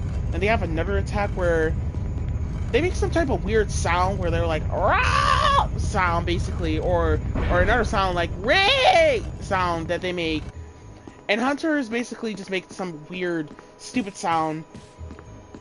I was trying to mimic the sound basically on what they make, but however, once you hear that sound, just once you hear a mimic, I guess, towards that sound, or once you just hear something in general coming from their whatever, you'll know the attack.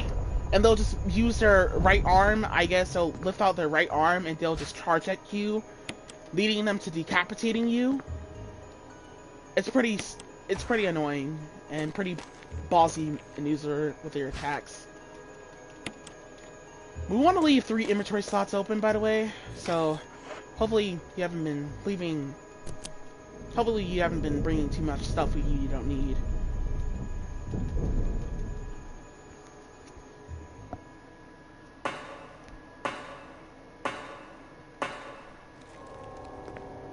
So right here, spider here, we're gonna get the explosive rounds open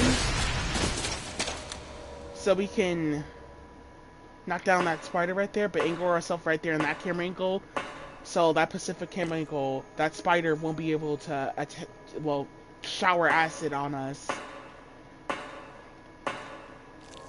and we will have to be poisoned basically after that, or be melted.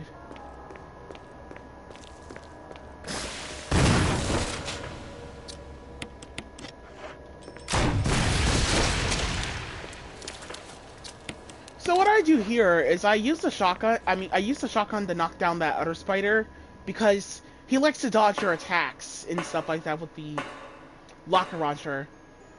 And he likes to just go on ahead and be annoying, basically.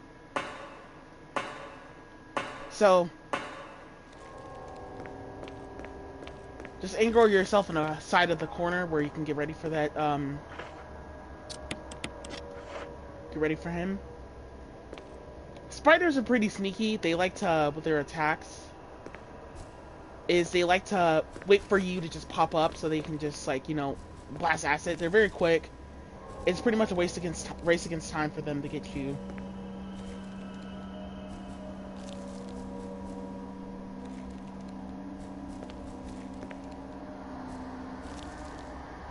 For the last spider, I'm trying to get him to get close. They sometimes stop out of nowhere.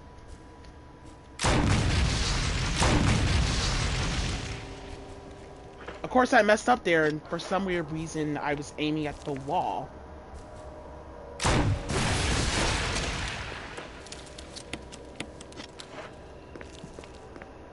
Don't matter.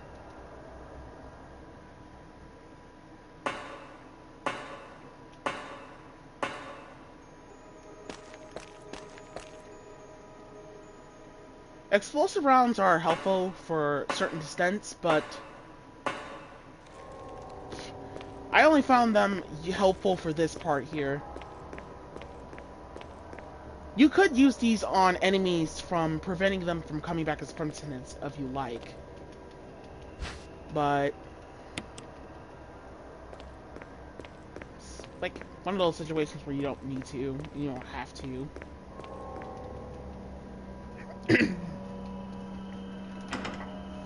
It's helpful, but like you don't have to actually.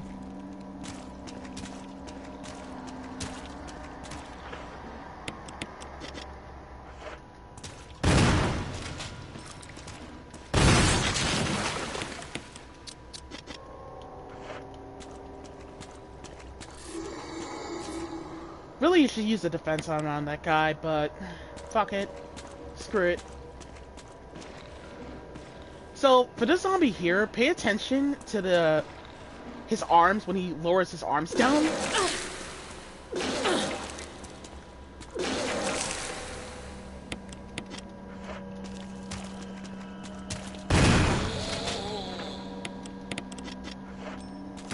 Whenever he lowers his arms down, that's a sign that he is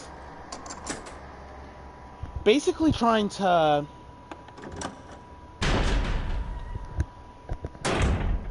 throw up, obviously. However, there is a dagger up in here.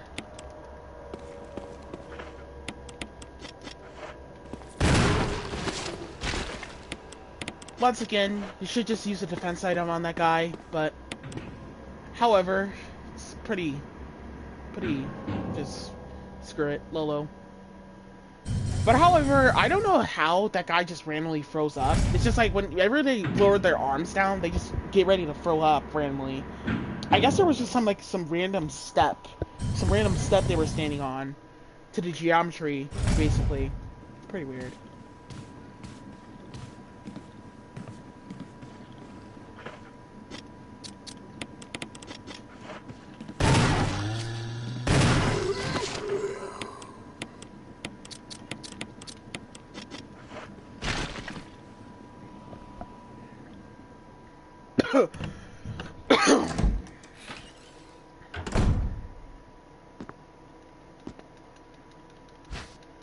Normally I like to dodge that guy, but since I'm kind of close to caution a little bit, I prefer to not do that. A little too risky. I was getting close to caution. I gotten too far, so didn't want to mess some stuff up. So there's the battery pack there, shotgun shells, beautiful spark chunker rounds, and some white acid. We're not coming through this area ever again, so no worries.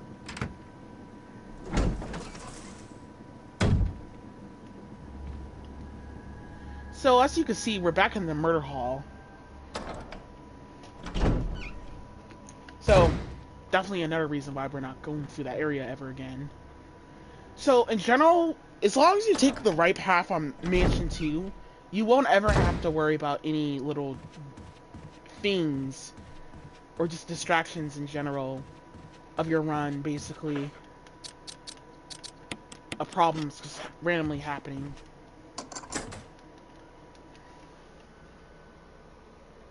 Take the Pacific path that you can just plan out on whatever route you went with this, or whatever route you're going for with this one right here. There's multiple moments where you could just do this yourself and figure out most likely on what you're going to plan on doing for your backup strats.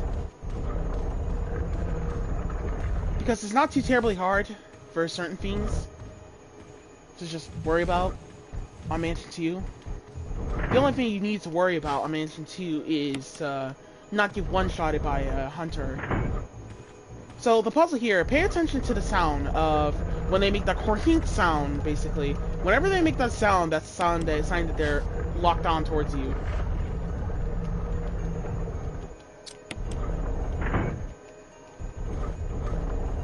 Of course I messed up here. I was actually supposed to head back to the save room, because I actually need to put some stuff away. As long as you don't go too far in this hallway, you won't actually need to worry about those. You won't actually need to worry about the hunters that are going to bust out of the window yet. At all. Yet. But like, literally at all, yet.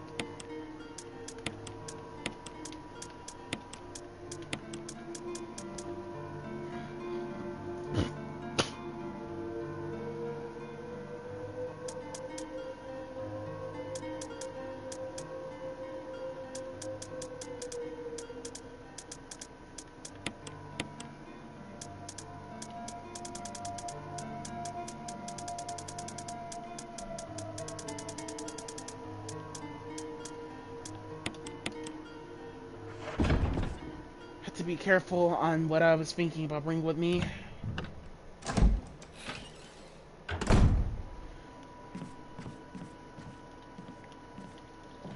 So we're gonna leave three actually inventory slots open.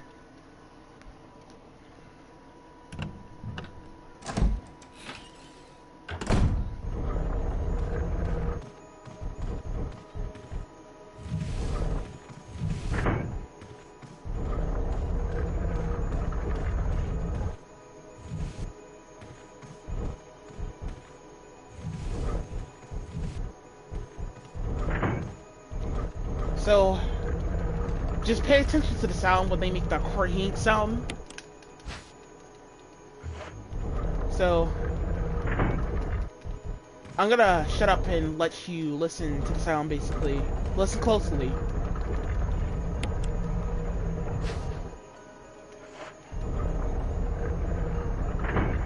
That sound right there. Whenever that sound is made, that's a sound that they're locked on towards you. So they take a little bit of time, even though they're glaring at your character, but they take a little bit of time to aggro on towards you. So they just miss out on you a lot quicker. So we want to have the acid rounds equipped with us, or just use the shotgun shells on Jan. Have a medicine with us.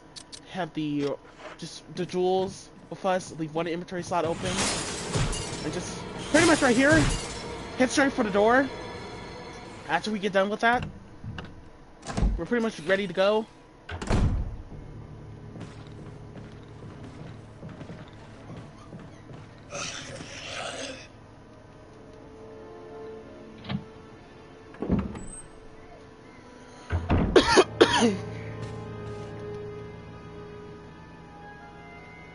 That zombie on the ground is close to being a Crimson Head.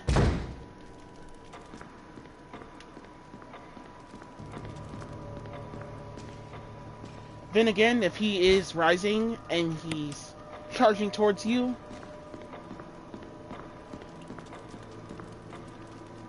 he won't be able to actually chase us to A and B, but he will be able to chase us from C to A, or whatever, pretty much. Just anywhere close towards these doors are A and B. Dining room is A. The room here is basically that's connected to the west side. Save room is just B.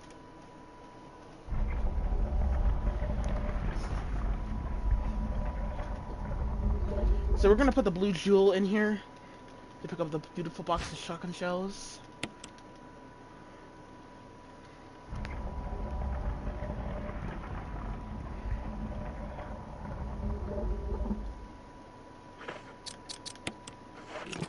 And put the yellow jewel in.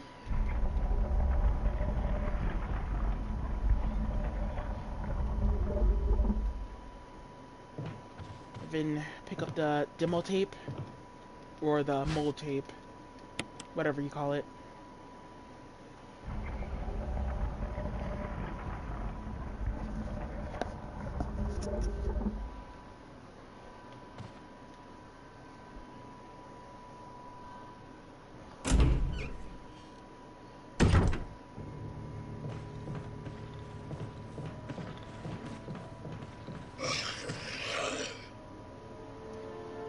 That zombie right there, as long as you hug the left side,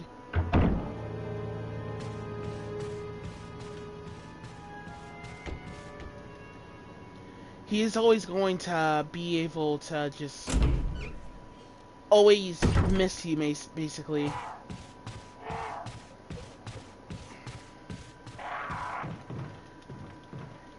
He'll just land with a 180. All he's just trying to do is give you a little hug, basically.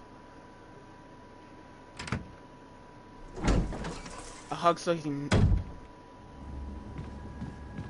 notch his teeth into your face, basically. So, gotta leave one inventory slot open for this next part, or go unlock the other doors with this key real quick. Got lucky and I leave one inventory slot open. Luckily me.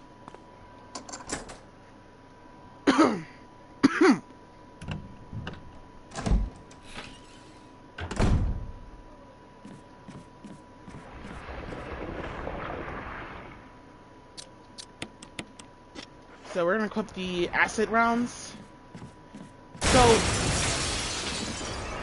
it's okay if you miss a little, because we're gonna have shotgun shells as backup. So what I like to do here is I like to pretty much blast 3 acid rounds at Jan, but bait out the other attacks. And after that, it should only take one more acid round to finish off Jan. It takes 4 acid shells to kill Jan. So yeah, shotgun shells is gonna be backup in just in case some little things go wrong. It doesn't go to plan.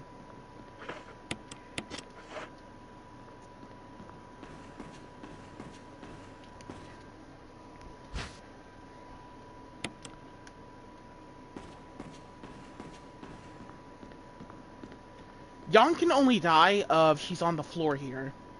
Like on the floor. If she's on the ladder, you cannot. You're just gonna waste your ass around, basically. So now we're done here. We yawn, pick up the blue book, and now we can get out of here finally. Finally got that boss over with. So we got a little bit of one more pity stop in the west side, basically. I mean east side, actually. Or pretty much one more place to hit you.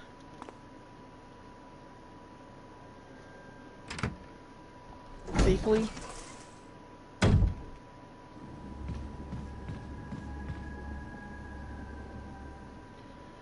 Alright, so this is gonna be a little tricky. So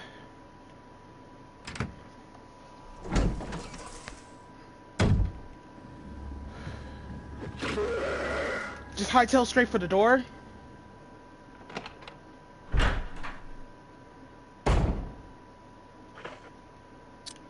Equip the acid rounds for the hunter here.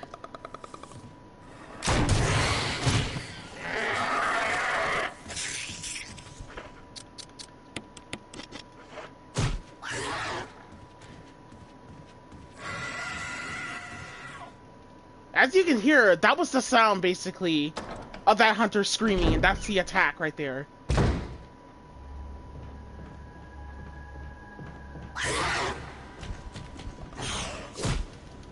That hunter there, just hug the left side, and you'll be just a million miles away from that hunter. Pretty much. Just hightail straight for that door there.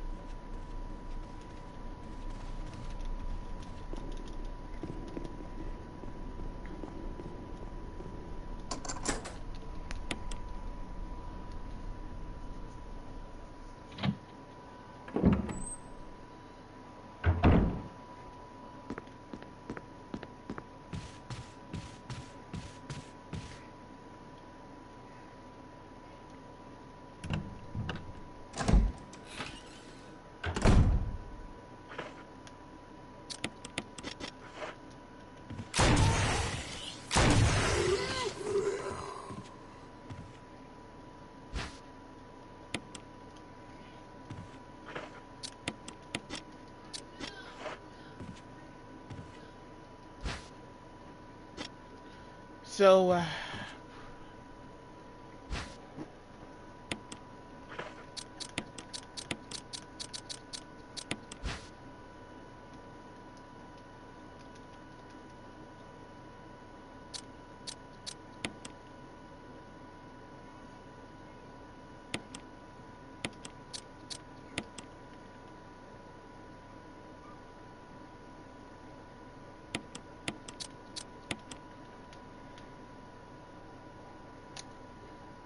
this puzzle right here, is an annoying puzzle right here, very randomized a little bit. So, whatever, order you use the solution with this puzzle, you're better off screenshotting it. Even if the puzzle sometimes look like it's perfectly done, and you get the point, even if you are good with it, it's still, every time, just random, basically, the way you go with it.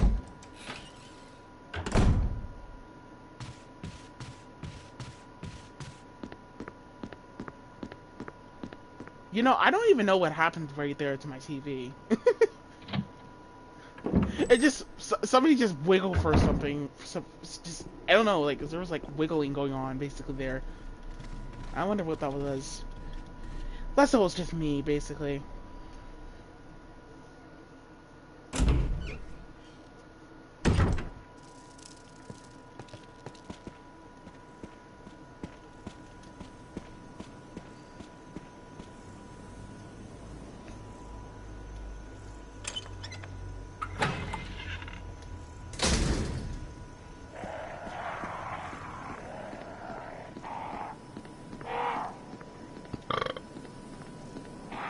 Excuse me.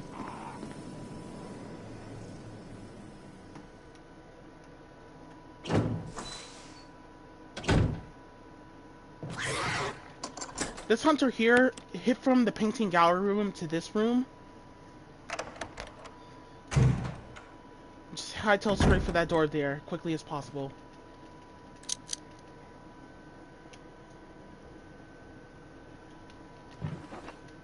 Some beautiful box of shotgun shells in this dresser here. Windcrest here. Spark Trucker rounds in here. After that,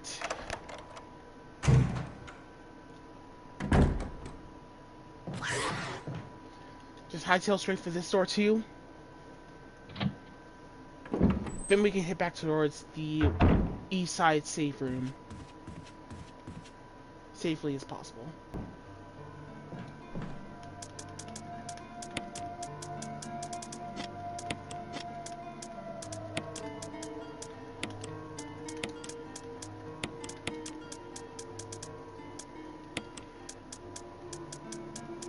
So, after we get the battery in this crank and pick up the Magnum, and still equip the acid rounds while we're at it, we're gonna head on out our way out of the mansion. Make sure we have the battery pack and the crank.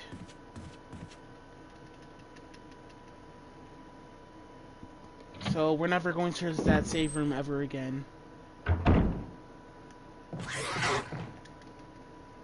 Hightail straight for that door once again.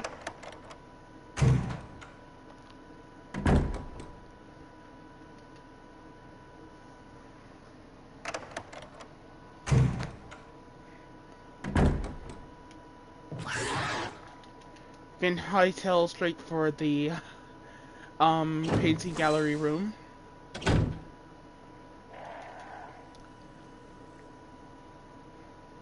And then after that, hit through the painting gallery room, and for this hunter here, hold up on the D-pad, and the hunter will try to slash or try to jump in the air and scream like an idiot and try to slash you a bunch. Don't worry about it. He's just gonna be an idiot and just scream to death like an idiot, so...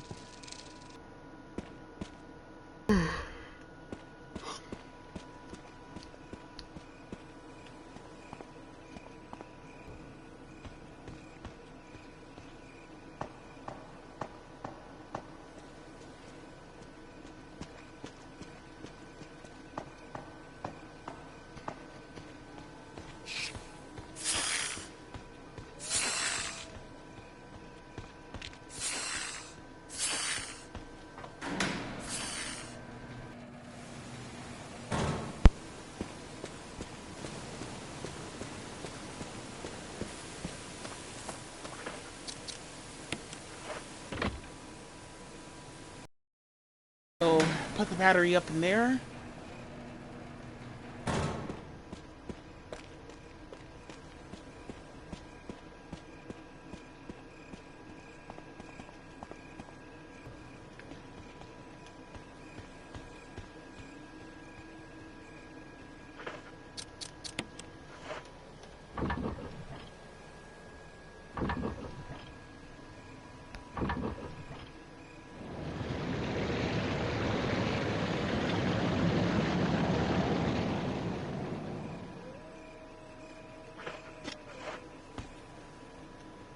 And after that, we won't have to worry about any sneaks for the rest of the game.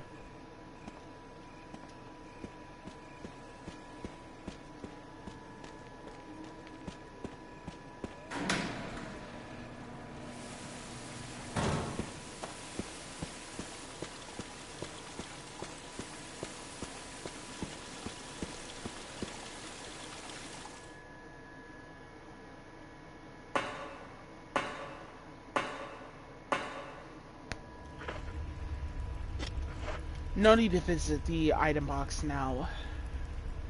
We're gonna just get going. Just need one inventory slot open.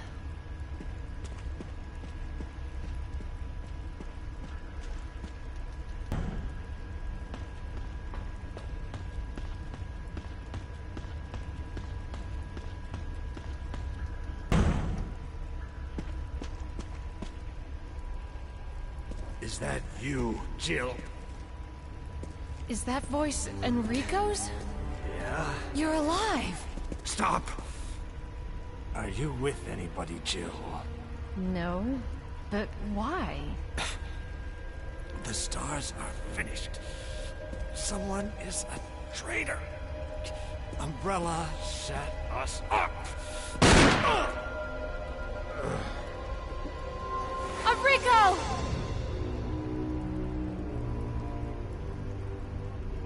Traitor? Who?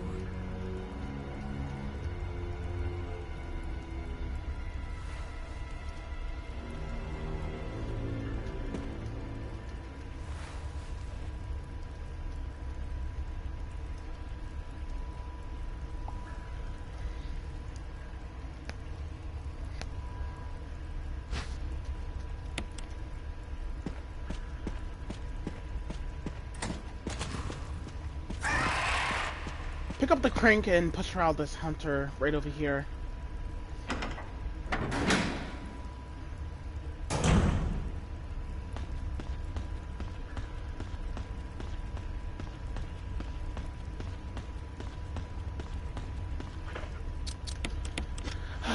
Deep breaths.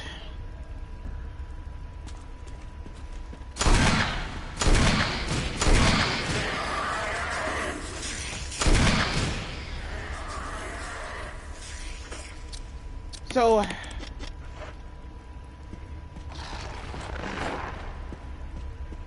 for these hunters here, I just go on ahead and kill them. There is a dodge that does work 100% of the time with the hunters. But because of this is a no save, no death run, I have tried that dodge out 100 times. Just a lot of times, actually. Just a whole lot. A lot of times. Since I have tried that dodge a lot out, I kind of had a little problem with doing the dodge on hardcore. And I accidentally fucked up and I got dismembered to shreds by those hunters.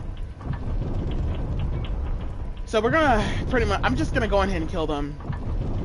You could just hit straight for the door, but I pretty much decided to just go on ahead and do this time because a little better, I guess. Kind of not too terribly risky that way. Pick up some more mag rounds for Black Tiger.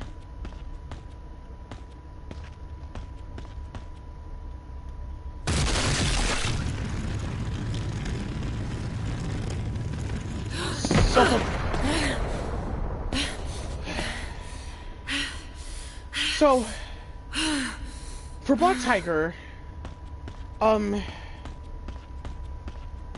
want to bring the Magnum with us,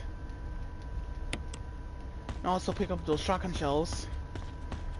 And if we have some explosive rounds as just with us in general, we're gonna go ahead and equip those together and bring that with us. I start equipping that now before we come into this room.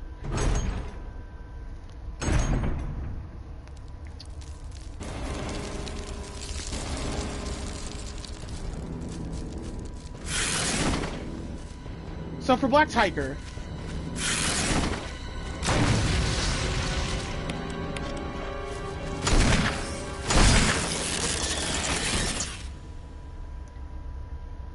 so what we want to do here for Black Tiger is hit straight for the door so we can bait out Black Tiger's attack. Black Tiger will have 3 attacks. It'll splash quick acid at us, or just basically just lunge at us. It is good for it to lunge at us because that way we're a little bit far away from it and we can just target it very easily, making it possible for us to not worry about it like that. But don't really worry about it too much because Black Tiger is very easy to cheese.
So, for the puzzle here, so Jill can move things up and down, but for some weird reason, when something's in a corner, she cannot push it out of the corner for some weird reason. One of the most weirdest puzzles in this game is just this one straight up right here. It's just flat out right here. It's pretty weird.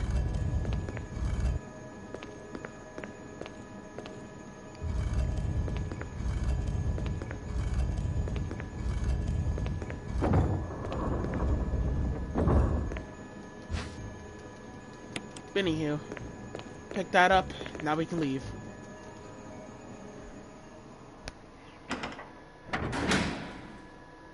Be a lot careful with the Indiana Jones rocks, because there's sometimes a hidden barrier that can be a little bit close towards your exit out of dodging past that rock.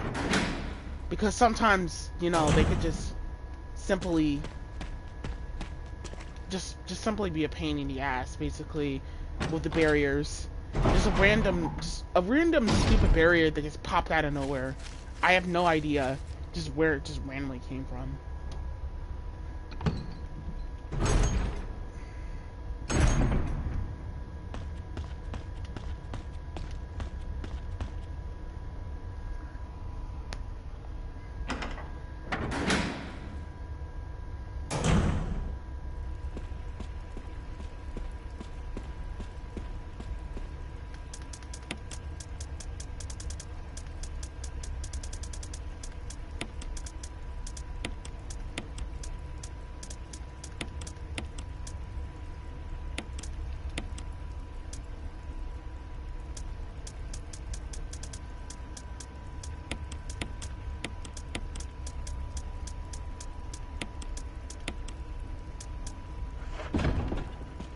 So, gonna go ahead and put all those stuff away.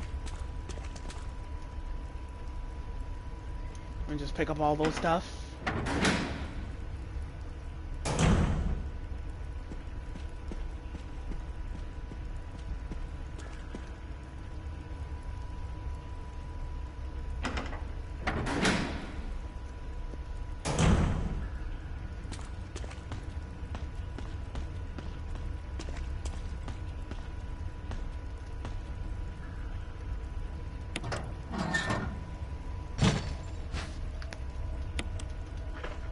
So we're gonna combine these puzzles together. I'm gonna put them back in there. So if you examine with the puzzle, you'll catch the numerals. So 4, 2, 3, 1 basically is the solution there.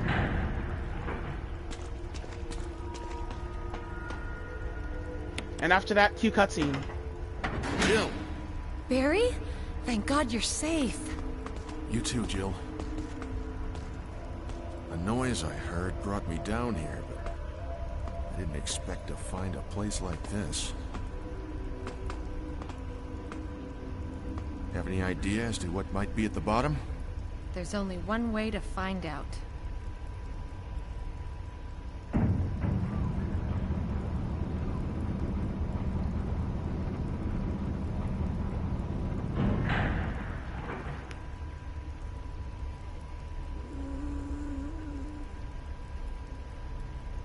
What the hell is that sound? It could be a person. Jill, go check it out. We had enough surprises for one day. I'll stay here and secure our escape route in case something happens. Okay.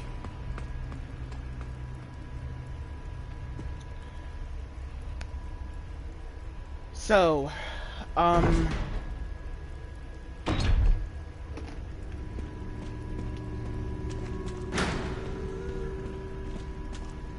for Lisa Trevor here, we're gonna trigger that camera angle right over there.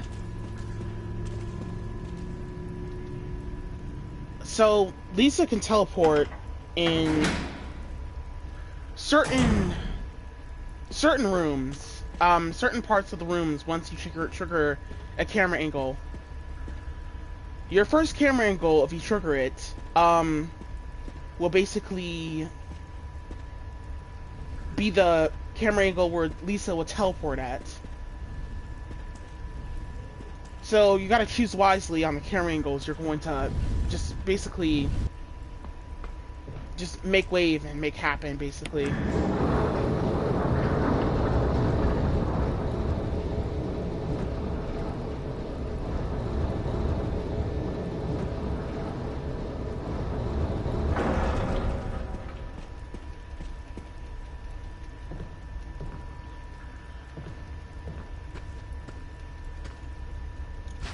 So there's a spark tracker rounds over here.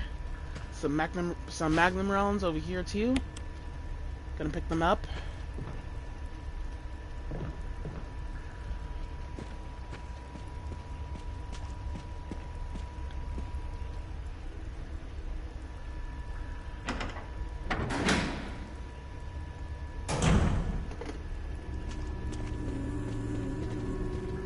So we're gonna trigger that camera angle too.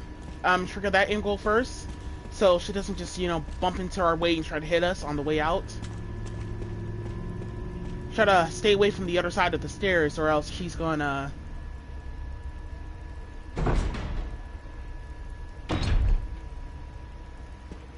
Or else she's just gonna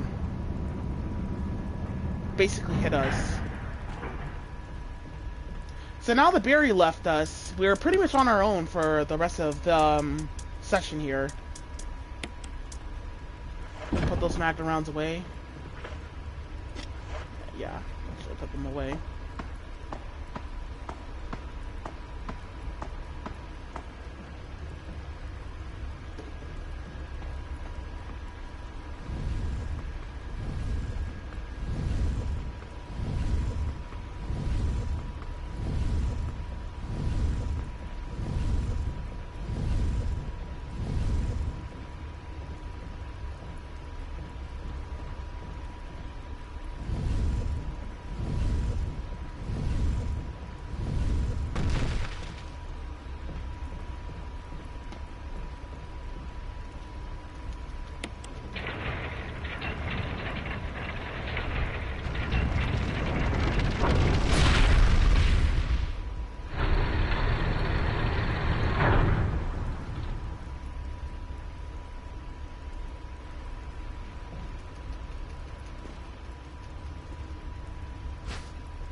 Gonna pick up the locker launcher here, the broken one. So we can just proceed on in the whole area here. Funny thing here, Joe just glides basically towards the stairs as she's getting up it if you press it too early before you get up there. The ladder.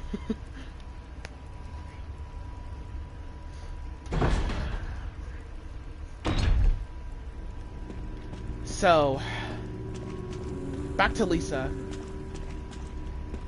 We're gonna trigger that camera angle to get her to come all the way up here.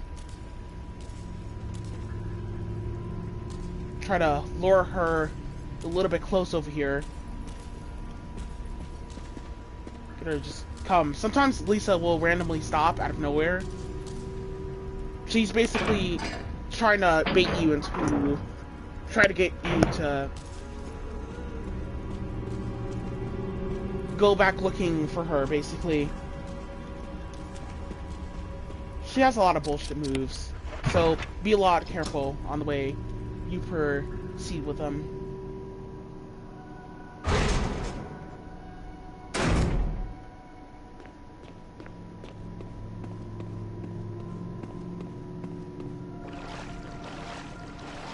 We should not have to worry about getting poisoned for the rest of the game. So medicines are kind of useless, but still helpful for us when we get attacked, basically by just any enemy. There's some healing agents over here, but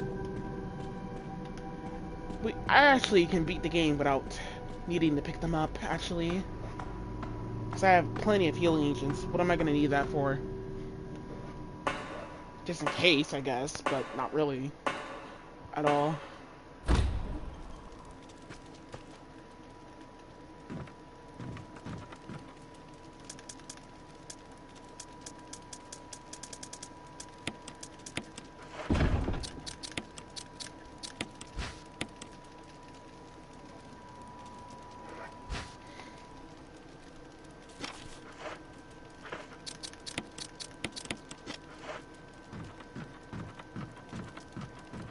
Gonna go ahead and deliver here and just detour and pick up this map to show you a little bit around the area. I accidentally skipped the button too quickly. My bad. Oops.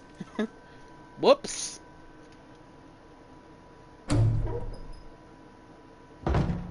Whoops. I made a poopsie.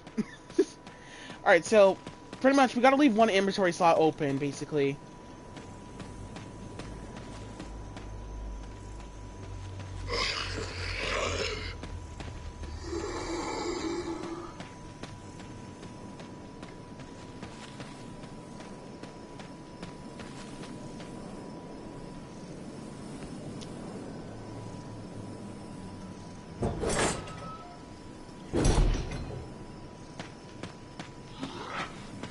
These zombies are new in the graveyard here.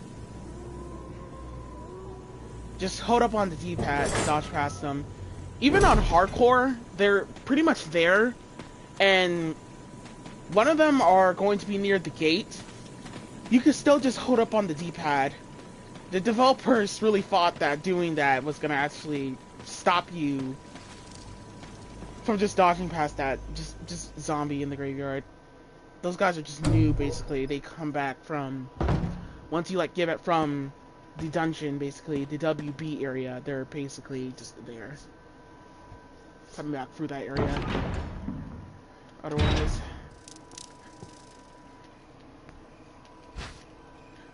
Pick up this. It was our last chance to pick up that healing agent, but we don't need that no more. We got plenty once again.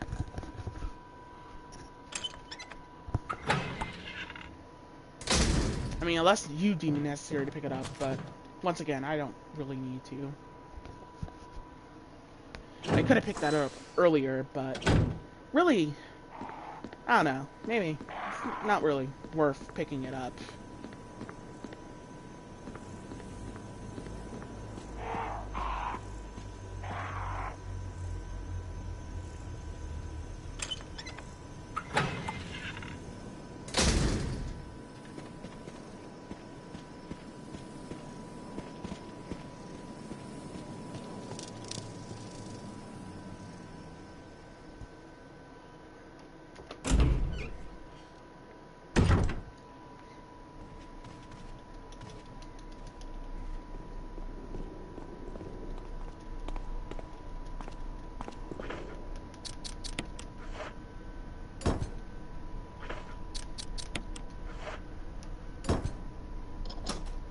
So now we can leave.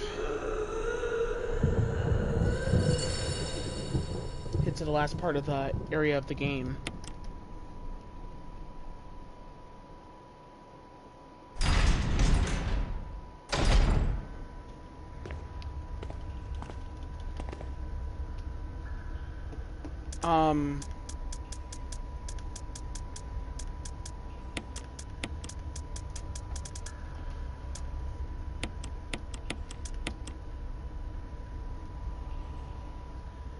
I'm gonna go ahead and pick up my Magnum.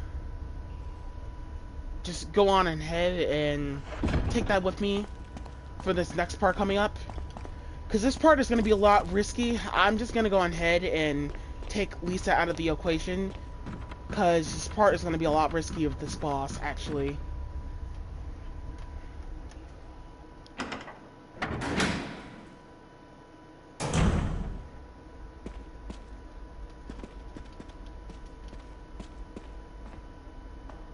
Now we're gonna confront Barry why he left us.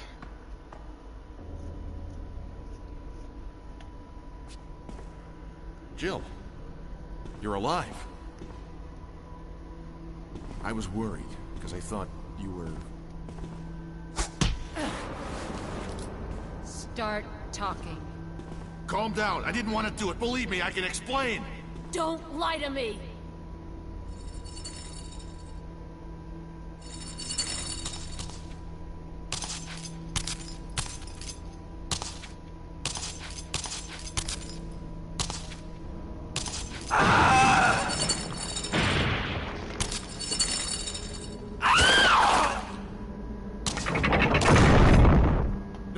talk. Jill, hand me my gun! Give Barry his gun. Thanks, Jill. It's a lot risky, trust me. Just give him his gun. Don't even do it. So right here.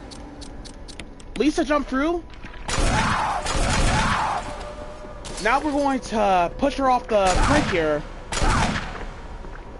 And when she jumps back over,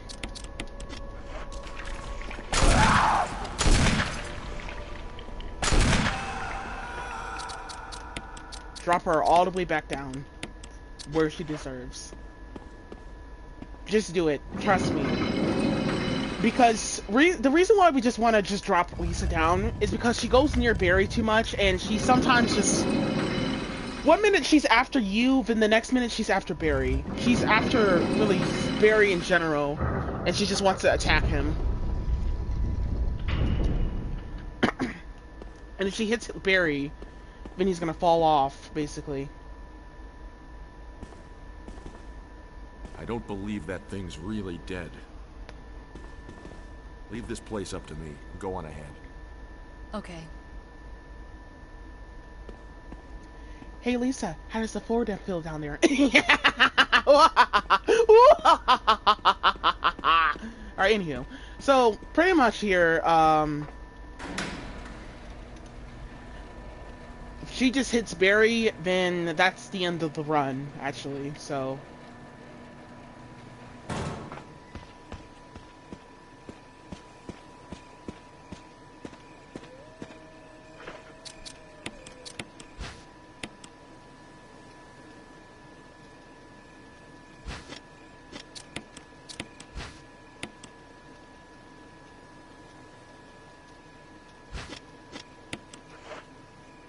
You know, I actually was supposed to probably use some shotgun shells during that fight, leading me to risk losing some magnum rounds.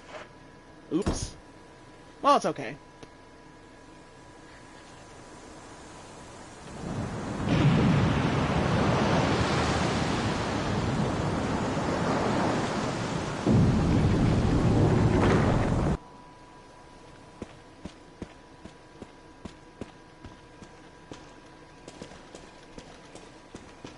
So, technically, we don't have too terribly much to worry about for a little while.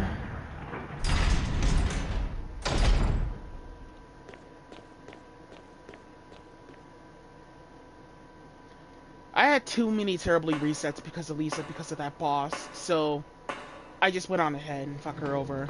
Before, like, as soon as she starts jumping, like, even if she just jumps randomly on a different side, I just go on ahead and kill her. Because I just don't personally like taking the risk of leaving her alive. So, you could push her down there yourself, or just let her jump down her own self.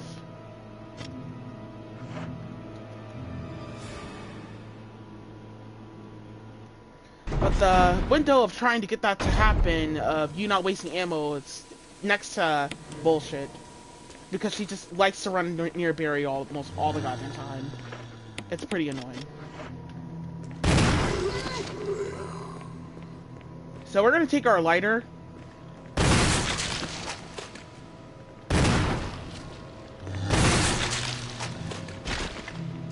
And go on ahead and kill almost just every zombie up in this area.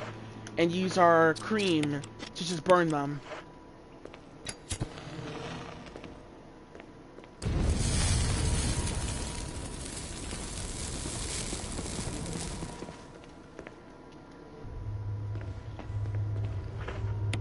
This guy has a high chance of lunging.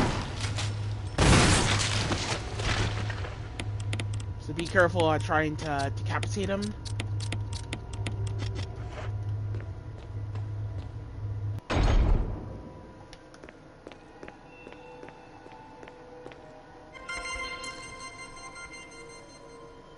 So...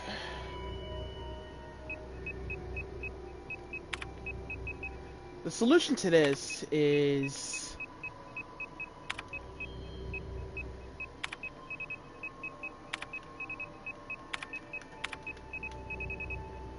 John, and then Ada.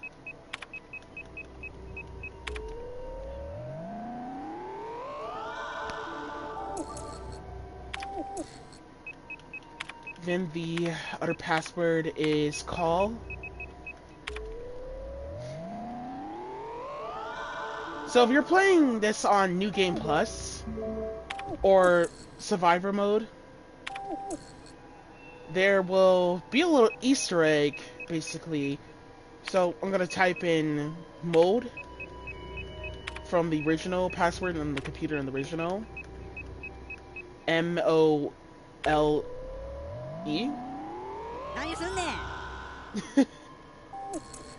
And as you can hear, that's a little Easter egg for you Resident Evil 2 fans. You played Resident Evil 2, and you probably played the 4th Survivor if you ever have. Or if you have made a chance to play it in the remake. The 4th Survivor is when you beat the game on 4th Survivor as Hunk, like once, basically.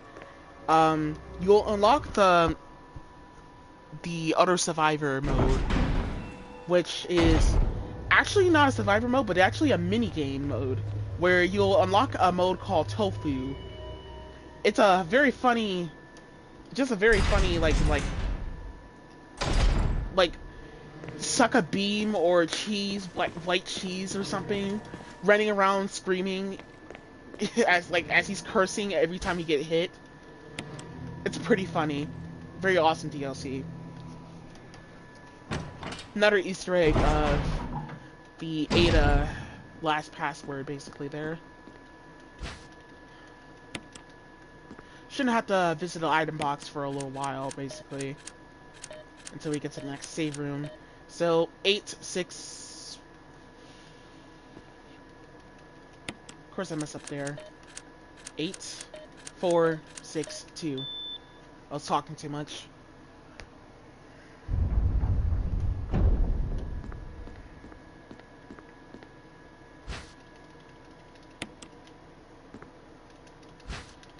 So, we're gonna pick up all the rest of the demo tapes, mode tapes.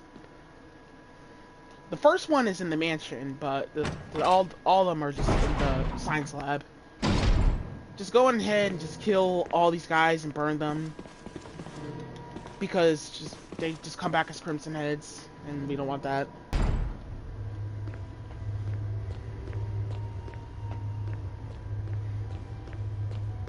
Gonna go ahead and get this key out of my inventory here.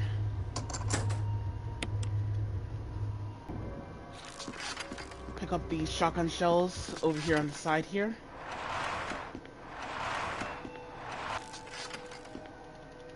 So, here's a little tip here. Take this path, and you'll be close to the generator more quicker. Or you could just be fast, and you won't have to worry about the Chimera there.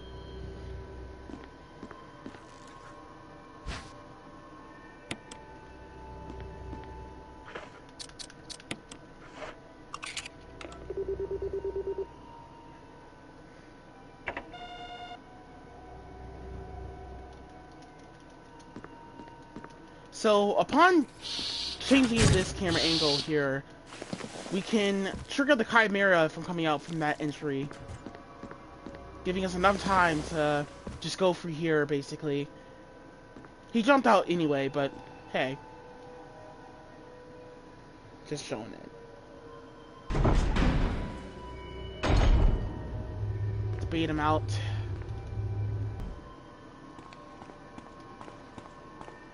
There's plenty of ammo, by the way, for the rest of the game.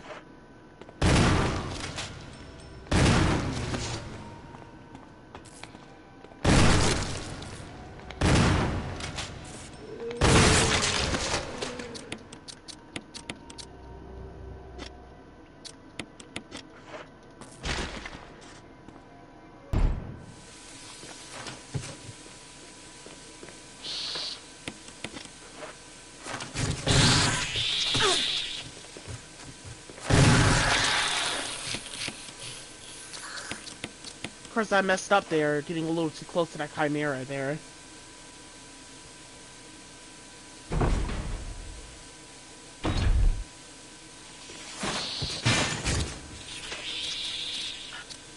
gonna go on ahead and put this in here.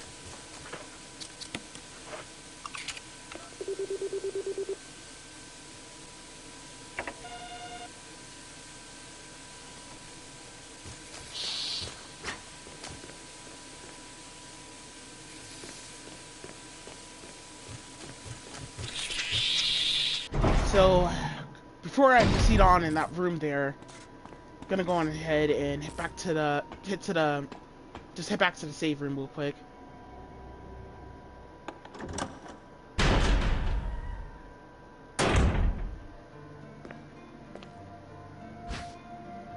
There's the flame rounds here, but I actually don't need flame rounds for the rest of the game, actually. The locker launcher is actually useless, so I don't really need it, but unless you want to use it, go on ahead and knock yourself out.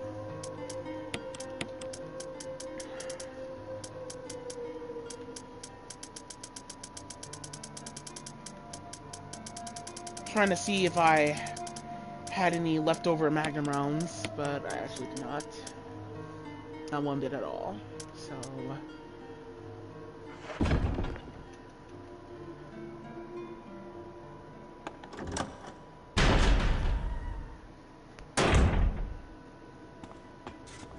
trying to prepare myself for the final boss of the game. It's getting a little hard to try that. So, gonna come up in here, put the shotgun here.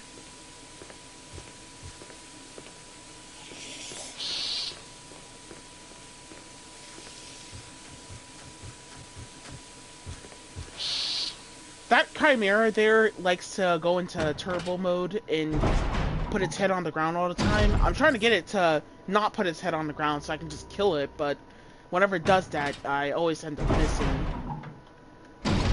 He has a high chance of just going into that turbo mode.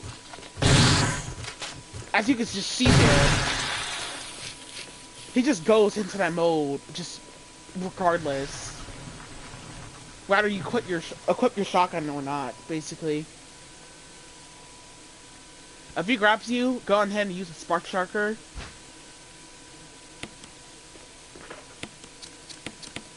Always have a defense item with these guys so they don't one-shot you randomly.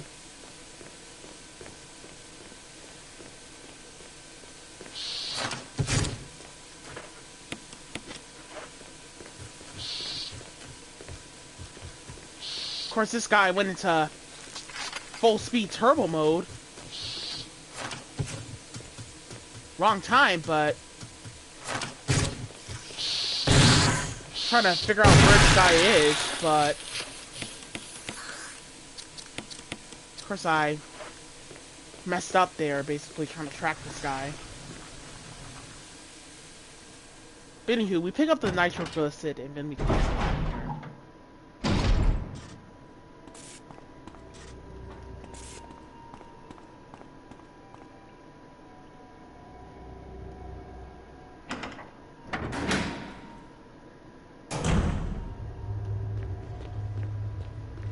Another enemy in this hallway here. No need to worry about him.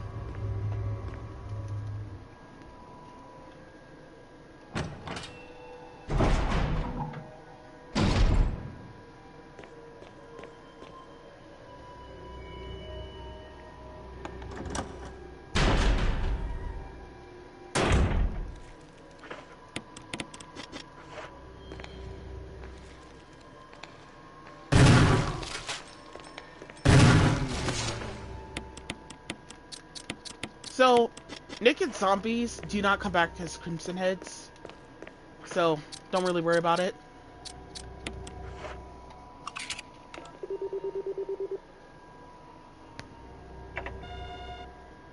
Once again, they just don't come back as Crimson Heads. But however, the other Science Lab zombies, they do. That's because they're not naked, they're in lab clothes.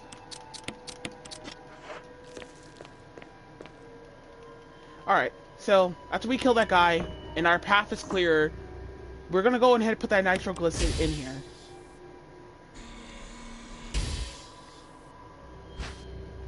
And then after that, we are going to walk. Not run, walk. We have a nitroglycerin in our hands. We don't want to fuck up and just blow up. Gonna go ahead and just go over here so I can turn the lights on since I use all the mode disc while I was at it. So, use the D-pad. Do not use the left stick. Trust me, believe me, 100% surely, that left stick is a piece of shit setting to be using to walk slow, because it just, you'll fuck up and blow up. You have to tilt it so slowly, so. By the way, in case you're wondering what my control schemes are, my control schemes are just every control scheme. I'm actually just, basically, I'm using old controls. Old controls make me move with the left stick, and I just instantly run with the left stick. With D-pad, D-pad is still tank controls regardless. So whenever I have my running settings D-pad, I'm pretty much fine and I'm ready to go and just don't have to worry about nothing.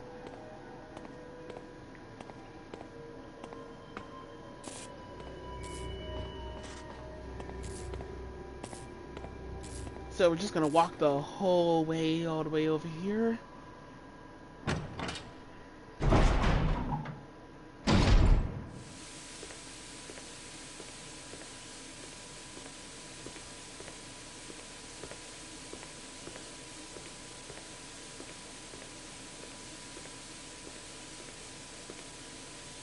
Then we can put the nitroglycerin in here. After we finally get here. As long as the path is cleared out, we don't have to worry about any chimeras or any zombies. Any aggressive movement with the nitroglycerin and we're fucked over. So, don't equip your shotgun, do not equip nothing, just walk normally. And do not get grabbed.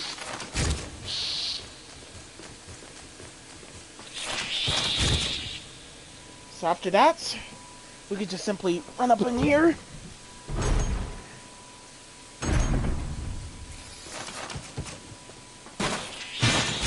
Chimeras are not too terribly hard to dodge around. The only time they're a threat is... The only time they're just a threat in a no-death run is when their, like, heads are on the ground and they're going to turbo speed. If that happens, pretty much, we have to make a run for it straight for that door as quickly as possible.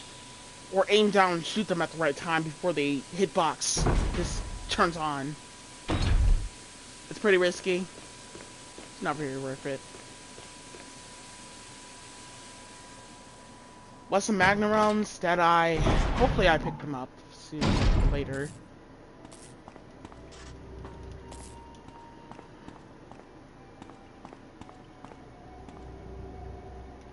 So, gonna turn this on and cue cutscenes.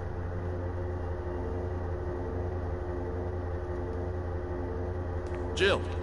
Barry, You could have at least waited up for me, you know? let's go.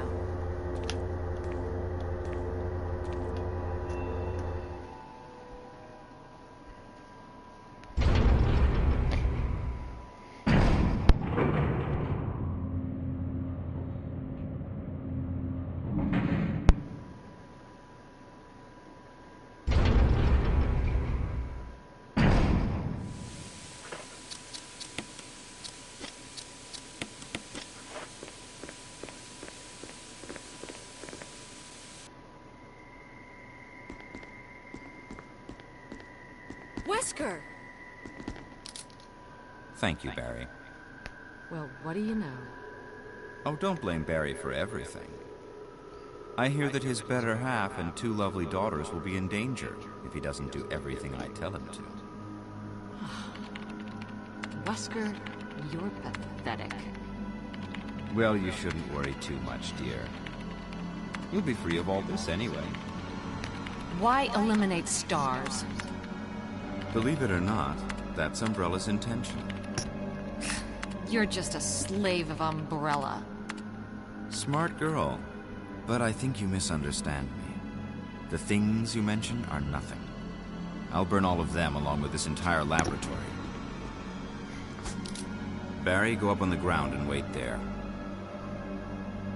Barry. You gotta love Barry. He must really be afraid of Umbrella. You and Umbrella took his family, you bastard. Oh! Umbrella? Well, I used some carrots and sticks to cow him, but it had nothing to do with Umbrella. I just used Barry for my personal interests. Though both you and Barry seem to think I was following Umbrella's orders. What? What are you planning?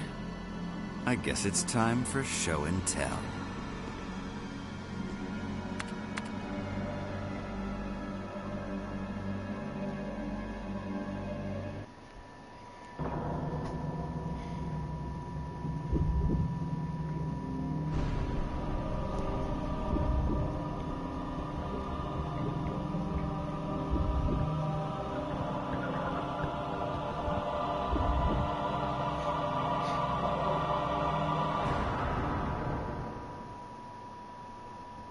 It's magnificent.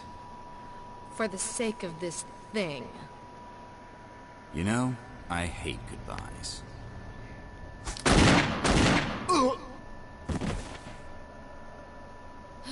Barry!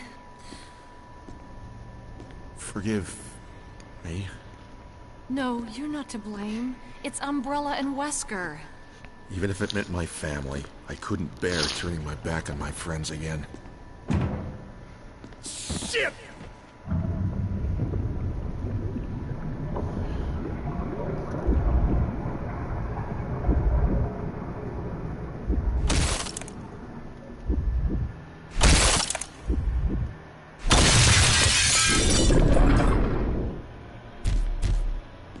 Damn it!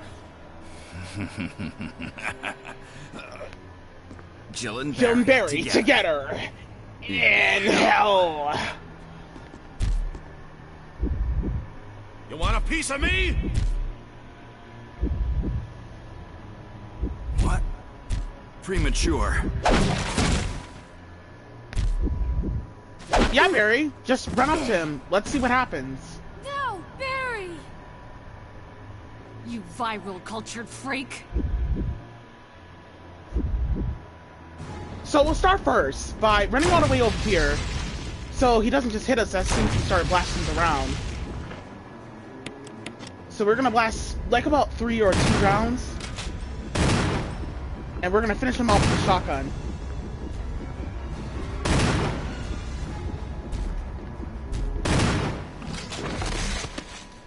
Barry! Barry!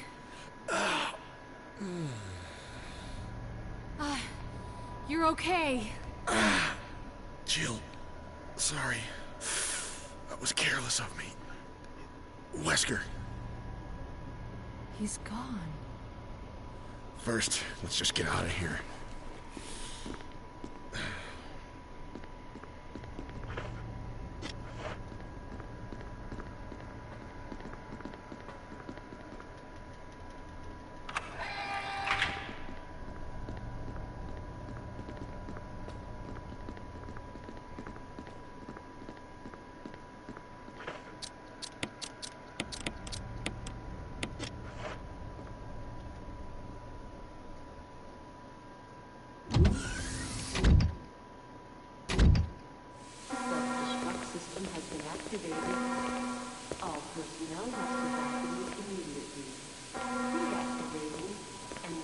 Wesker must have set it off. Let's hurry.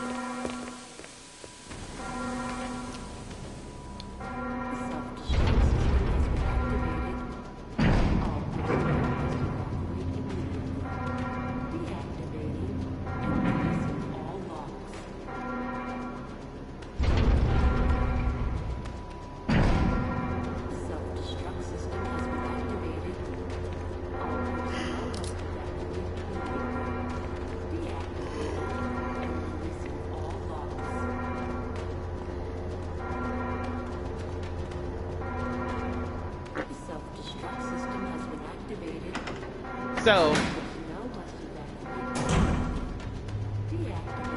not much to do except save Chris and go defeat the final boss. So, we're gonna go all the way over here to pick up the Magnum rounds. System has been activated. All personnel must evacuate immediately.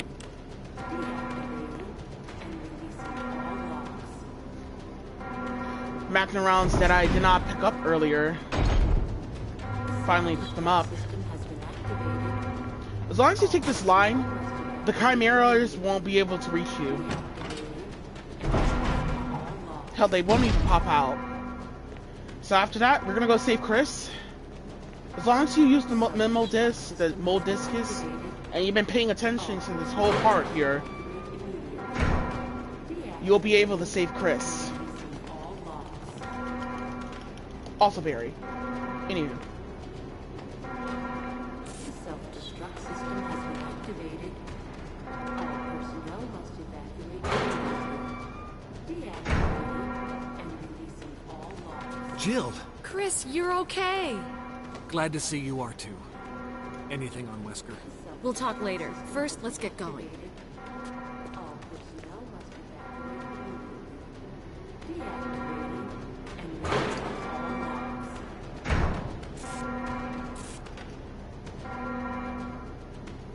Self-destruct system has been activated. All personnel must Gonna come back up in here. There's some shotgun shells over here on the ground. and releasing all logs. Gonna pick those up. All we really need is 18 shotgun shells for the final boss. All personnel must evacuate immediately. So as long as we are packed up with 18 shotgun shells, we're good. We have magnum rounds on top of that, so, and especially explosive rounds, so Self-destruct system we don't have too much to worry about, except as long as we're careful, personnel must evacuate we'll be fine. deactivating Come on, let's go. all logs.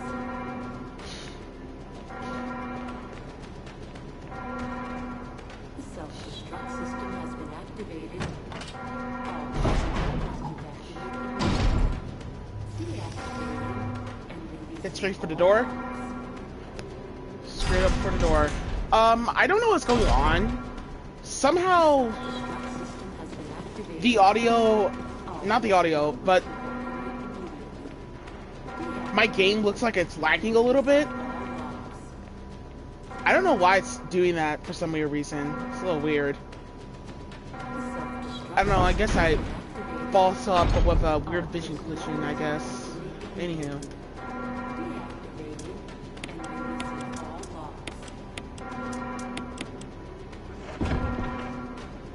So, The self-destruct system has been now's our last chance to escape. We have to leave one inventory slot open. So long as you grab what you need, you're good to go. and releasing all logs. Come on, come on! Hurry! The self-destruct system has been activated. All personnel must evacuate. There's some shotgun shells on the ground here. Deactivating and releasing all logs. This is Brad. I'm running out of fuel. If there's anyone alive, contact me now or just give me a sign. I repeat, this is your last chance. Deactivating and releasing all logs.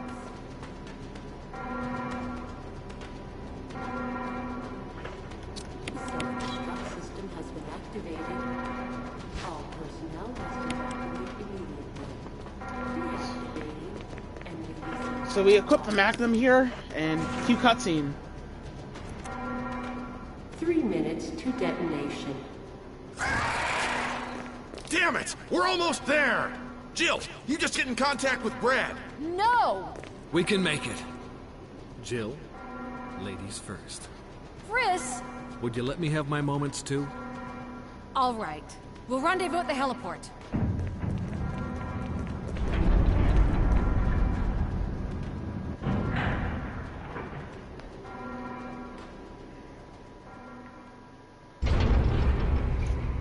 So, I should definitely mention something.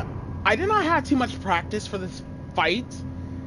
I did this in like one take with this fight. I just want to be done with it, but I know I didn't, even though I didn't practice for this fight, I actually know a little bit of the dodges for this fight on how it goes. You have to dodge him towards his left, basically. Just dodge him towards the side where his arm is not big, basically. So, this is going to be a little risky. Give me a little bit of a break. We gotten so far. Let's do this. All we need to do is protect Barry during this fight, and we'll be set up to get the the best ending. Jill! You made it!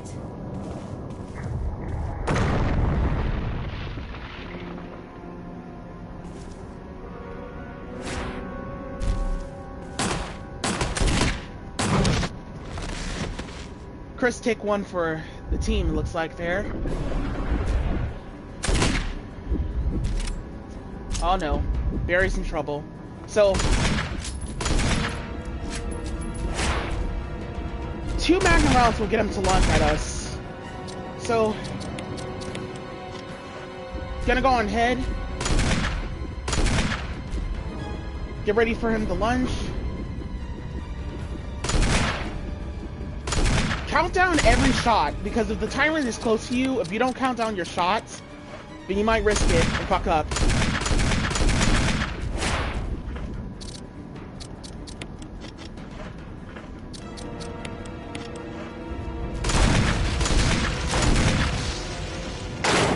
Jill, use it!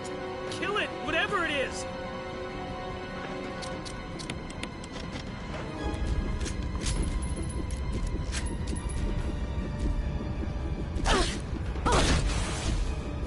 For some weird reason, he was just too close there, and he was just, like, trying to hit me. I was trying to bait out an attack, but got lucky and survived that.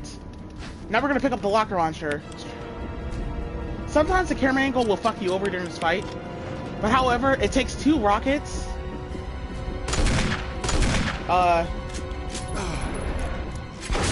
The only protection of the timer grabs Barry, but if the timer grabs Barry, then it takes 1 rocket. But that's the end of the game. That was my Resident Evil HD remaster. Jill's campaign scenario. Normal mode, stress.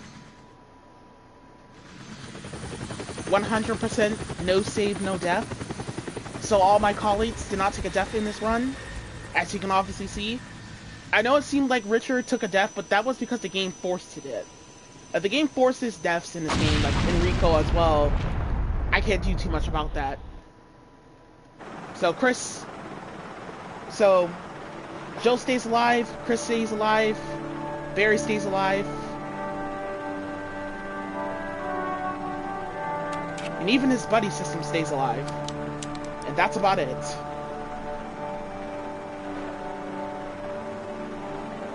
That's the best ending.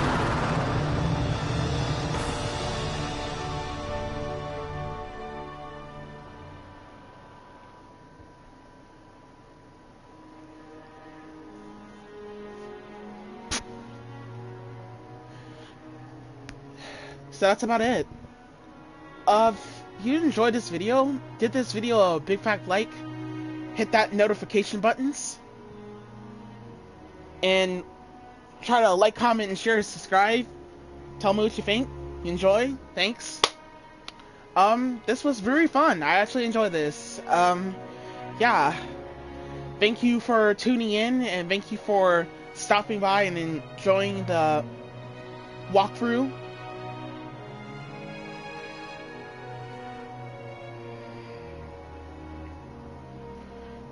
Turn those notification bells on if you are new. Also, my socials, you can follow me on Snapchat or Instagram or Twitter, but I'm not too fully active on some of them, so only Snapchat. I'm only activated on Snapchat. But anywho, I'll see you next time. Bye.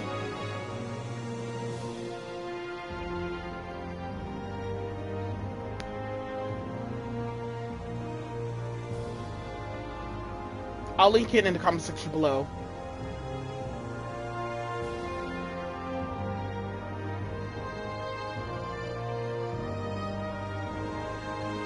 Man, what a satisfying, good ending music to listen to after going through all that hell in that mansion. I love this song. I love this game so much.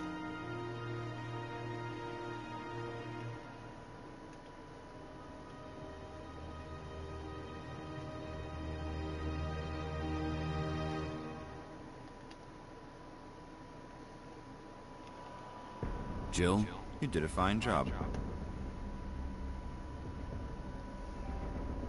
So, yeah, that's it. Hope you enjoy. I will see you next time. Bye.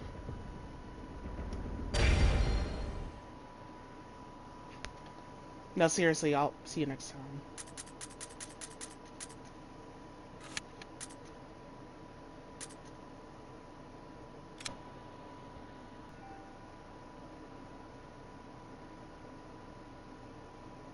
No, seriously, the run's actually over.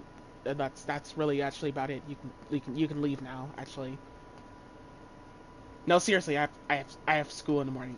You can just get going. Let me turn this off. Actually.